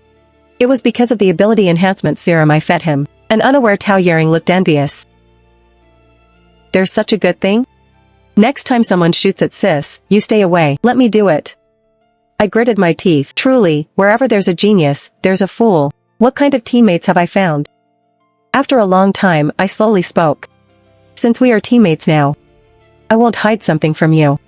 I have a type of potion that can enhance your abilities. Leija's ability surges because while he was injured, I gave him a bottle of it. They were completely shocked, so that was it. This was too incredible. Xiaozi asked with excitement. Has the base already developed a potion that can enhance abilities? He thought if there was such a good thing, it must be the result of the base gathering various researchers to work on it together. I shook my head and looked at everyone. It's not from the base. Currently, I'm the only one who has it, and no one else knows besides you all. Their shocked minds immediately became active. Such an incredible thing must be kept secret. If others found out, there would be endless trouble. Tao Yaring mumbled. Sis, could this potion be? I guessed her thoughts. She wanted to ask if I could sell it, but was too shy to ask directly. I have 2 potions. One is called the Ability Recovery Fluid. After drinking it, depleted abilities in the body can instantly return to their peak state. 100 crystal cores per bottle. The other is the Ability Enhancement Serum. You all know the effect. 200 crystal cores per bottle. As long as you have crystal cores, you can come to me to buy them, even though I doubled the price. Tao Yaring and the others were still overjoyed. It's so cheap. Such a powerful thing costs only 200 cores? Leija asked excitedly. Sis, how many bottles of enhancement serum does it take to become a level 5 ability user? Based on my previous testing, 2 bottles can do it. Wow, with just 2 bottles and 400 crystal cores, I can become a powerful ability user? Zombies, I'm coming for you. Leija hollered as he struck down area after area of zombies. Then Tao Yaring released vines, piercing the zombies' heads to take out the crystal cores. The 2 of them coordinated quite well, and Jiawen and Xiaozi's abilities were non-offensive. So they watched the piles of zombies outside. Scratching their heads in frustration, the motorcade slowly drove out of the central district, getting closer and closer to the base. Tao Yaring frowned and said, Hey, we've only been out for a few days. How did an extra wall appear around the base? Leija craned his neck to look. It's even made of metal. So luxurious. What is the base trying to do? As they got closer, they realized that the metal wall was curving inward. At the top of the wall, metal ability users were constantly working on the wall, making it higher. I frowned slightly. It seems Meng Qingyue had already told the base everything that would happen in the future. According to the development of the previous life, the extreme heat is followed by acid rain. The acid rain is extremely corrosive. It caught people off guard, and countless lives were lost. With Meng Qingyue's reminder, the base should be preparing in advance to resist various future natural disasters. So this is not a city wall, but a giant canopy. On the eve of the zombie outbreak, just me and my cat, we hid in a carefully modified RV. The RV was stocked with a massive amount of supplies I had stored in advance. In this life, I must survive until the very end. As soon as the car drove into the base, it was instantly surrounded by a group of people. Led by Jiang Hanyu, a group blocked the car, their mouths moving, saying something. I could guess what they wanted to say without even listening. They probably just wanted to scold me. Jiang Hanyu shouted, Great one. If you join my construction team, I'll set you up with 8 male models. Everyone else looked at him with expressions as if they had eaten flies. How could someone have no bottom line to this extent? Wu Ming looked at Jiang Hanyu with disdain. How can you be like this? Do you have a conscience? Great one, I'll set you up with 10. The crowd fell silent. They had no shame in trying to win over the Great One. Jiang Hanyu didn't back down. Bullshit. Now the metal ability users of the whole base are working overtime to build the canopy. This is a matter of safety for the whole base.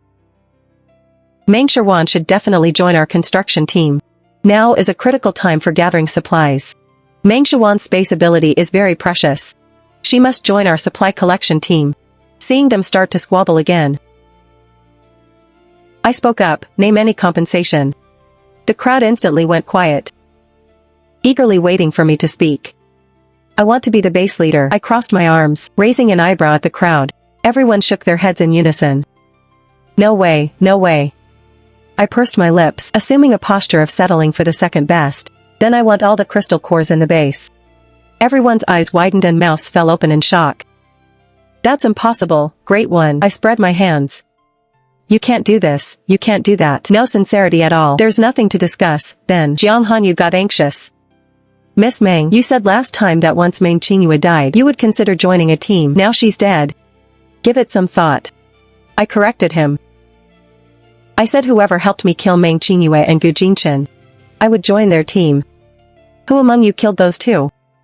The crowd went silent. A young man named Wu Ming asked. Then, do you know who killed them? I don't know. I shrugged, looking like it was none of my business. Bullshit, you killed them. Give me back my daughter's life. A hysterical roar sounded from behind them. The crowd turned to look. Yuan stood not far away. A handgun in her hand aimed at me. Meng Hanyuan got out of the car to pull her, but he was a step too late. The bullet was fired. Everyone used their abilities. Especially Jiang Hanyu, a metal ability user. He could help Meng Shiruan block a hit. Unfortunately, there was no speed ability user present given the bullet's speed. Protecting themselves was one thing, but protecting someone else was impossible in time. With a ting, I stretched out my left hand, which was glinting with a metallic luster. The bullet was being held in my hand. Jiang Hanyu breathed a sigh of relief, tapping his own head. She's an 8-type level 5 ability user. How could she not block a bullet? Just as everyone breathed a sigh of relief, they saw a handgun also appear in my hand. You can't. Wu Ming wanted to stop me, but I pulled the trigger anyway. The bullet flew out, hitting Yuan right between the eyebrows. This time, no one could stop this bullet. Yuan's eyes widened as she fell straight back. Meng Hanyuan stepped forward to catch her, but she was already stone dead. He turned to glare at me fiercely. If I'd known you were so vicious, I should have strangled you when you were born. My killing intent had not faded, as I pointed the handgun at Meng Hanyuan. Meng Hanyuan was startled, his heart skipping a beat. His face went pale. You want to kill me too? At this moment, he felt the blood in his veins go cold. I dared to kill Yuan openly. Maybe I really would dare to kill him. Jiang Hanyu and the others saw this, and quickly pressed down my handgun. The last one could be considered self-defense. This one really couldn't be done. I put away the handgun and cold snorted. First, I didn't kill Meng Qingyue and Gu Jinchen. Second, didn't you see your mistress raising a gun to kill me first? Lastly, didn't you say I wasn't your daughter? Talking about morality at a time of life and death. How are you claiming to be my father again? Are you that much of a coward? Meng Hanyuan's face turned red and then pale from his words. Yuan is your mother. How could you treat her like that? Do you have any humanity left? Besides, you're an ability user. Yuan couldn't kill you at all. What you did was vicious and inhuman. Only you were at the scene of Meng Qingyue's death. If it wasn't you, then who could it have been? How did I father such a thing like you? I clenched my metal, hardened fist and flashed in front of Meng Hanyuan. I've had enough. No need to endure anymore. Heavy thudding sounds rang out. In just a few punches, Meng Hanyuan was swollen like a pig all over. And he passed out. I stopped and looked coldly at the crowd. I beat someone up. How are you going to deal with it? The crowd was dumbfounded. The person in charge of public security scratched his head hard. Well, then just pay a fine. I casually threw several pure gold pieces of jewelry to him. Is it enough? The security official quickly caught them. Enough, enough. Great One, please go ahead. Jiang Hanyu didn't want to give up seeing me leave. Several others also followed. Seeing this, I looked at everyone, saying flatly, I won't join any department. I've organized an ability user squad. Tao Yering, Leisha, and Jiawen, and that water-type ability user we saved are all members of my squad now. If your base can accommodate me, that's fine. If not, we can just go to another base. In short, do not bother me. Of course we can accommodate you. Even if we can't be teammates, we can still be friends. Since we're friends, does the offer of 8 male models still stand? I cleared my throat. He began counting them very seriously. I'll arrange it for the Great One immediately. Jiang Hanyu was quick-witted. He considered it an honor to curry favor with me. I waved my hand. Keep the male models for yourself. I have no use for them. Having said that, I turned and left. I went to the points office. I had collected plenty of gold and silver treasures over time. I wanted to see how many points they were worth. A moment later, a staff member handed me a slip. It showed a total of 580,000 points. I took the certificate to the counter for processing. When the staff member saw the 580,000 points, they were visibly shaken. Such a massive amount was rarely seen. After confirming it multiple times, they credited the points to my residence permit. Once finished, I headed toward the RV. Just as I was about to open the door, a loud shout came from behind. "Sis! It's you, sis! We meet again. Sis, what a coincidence."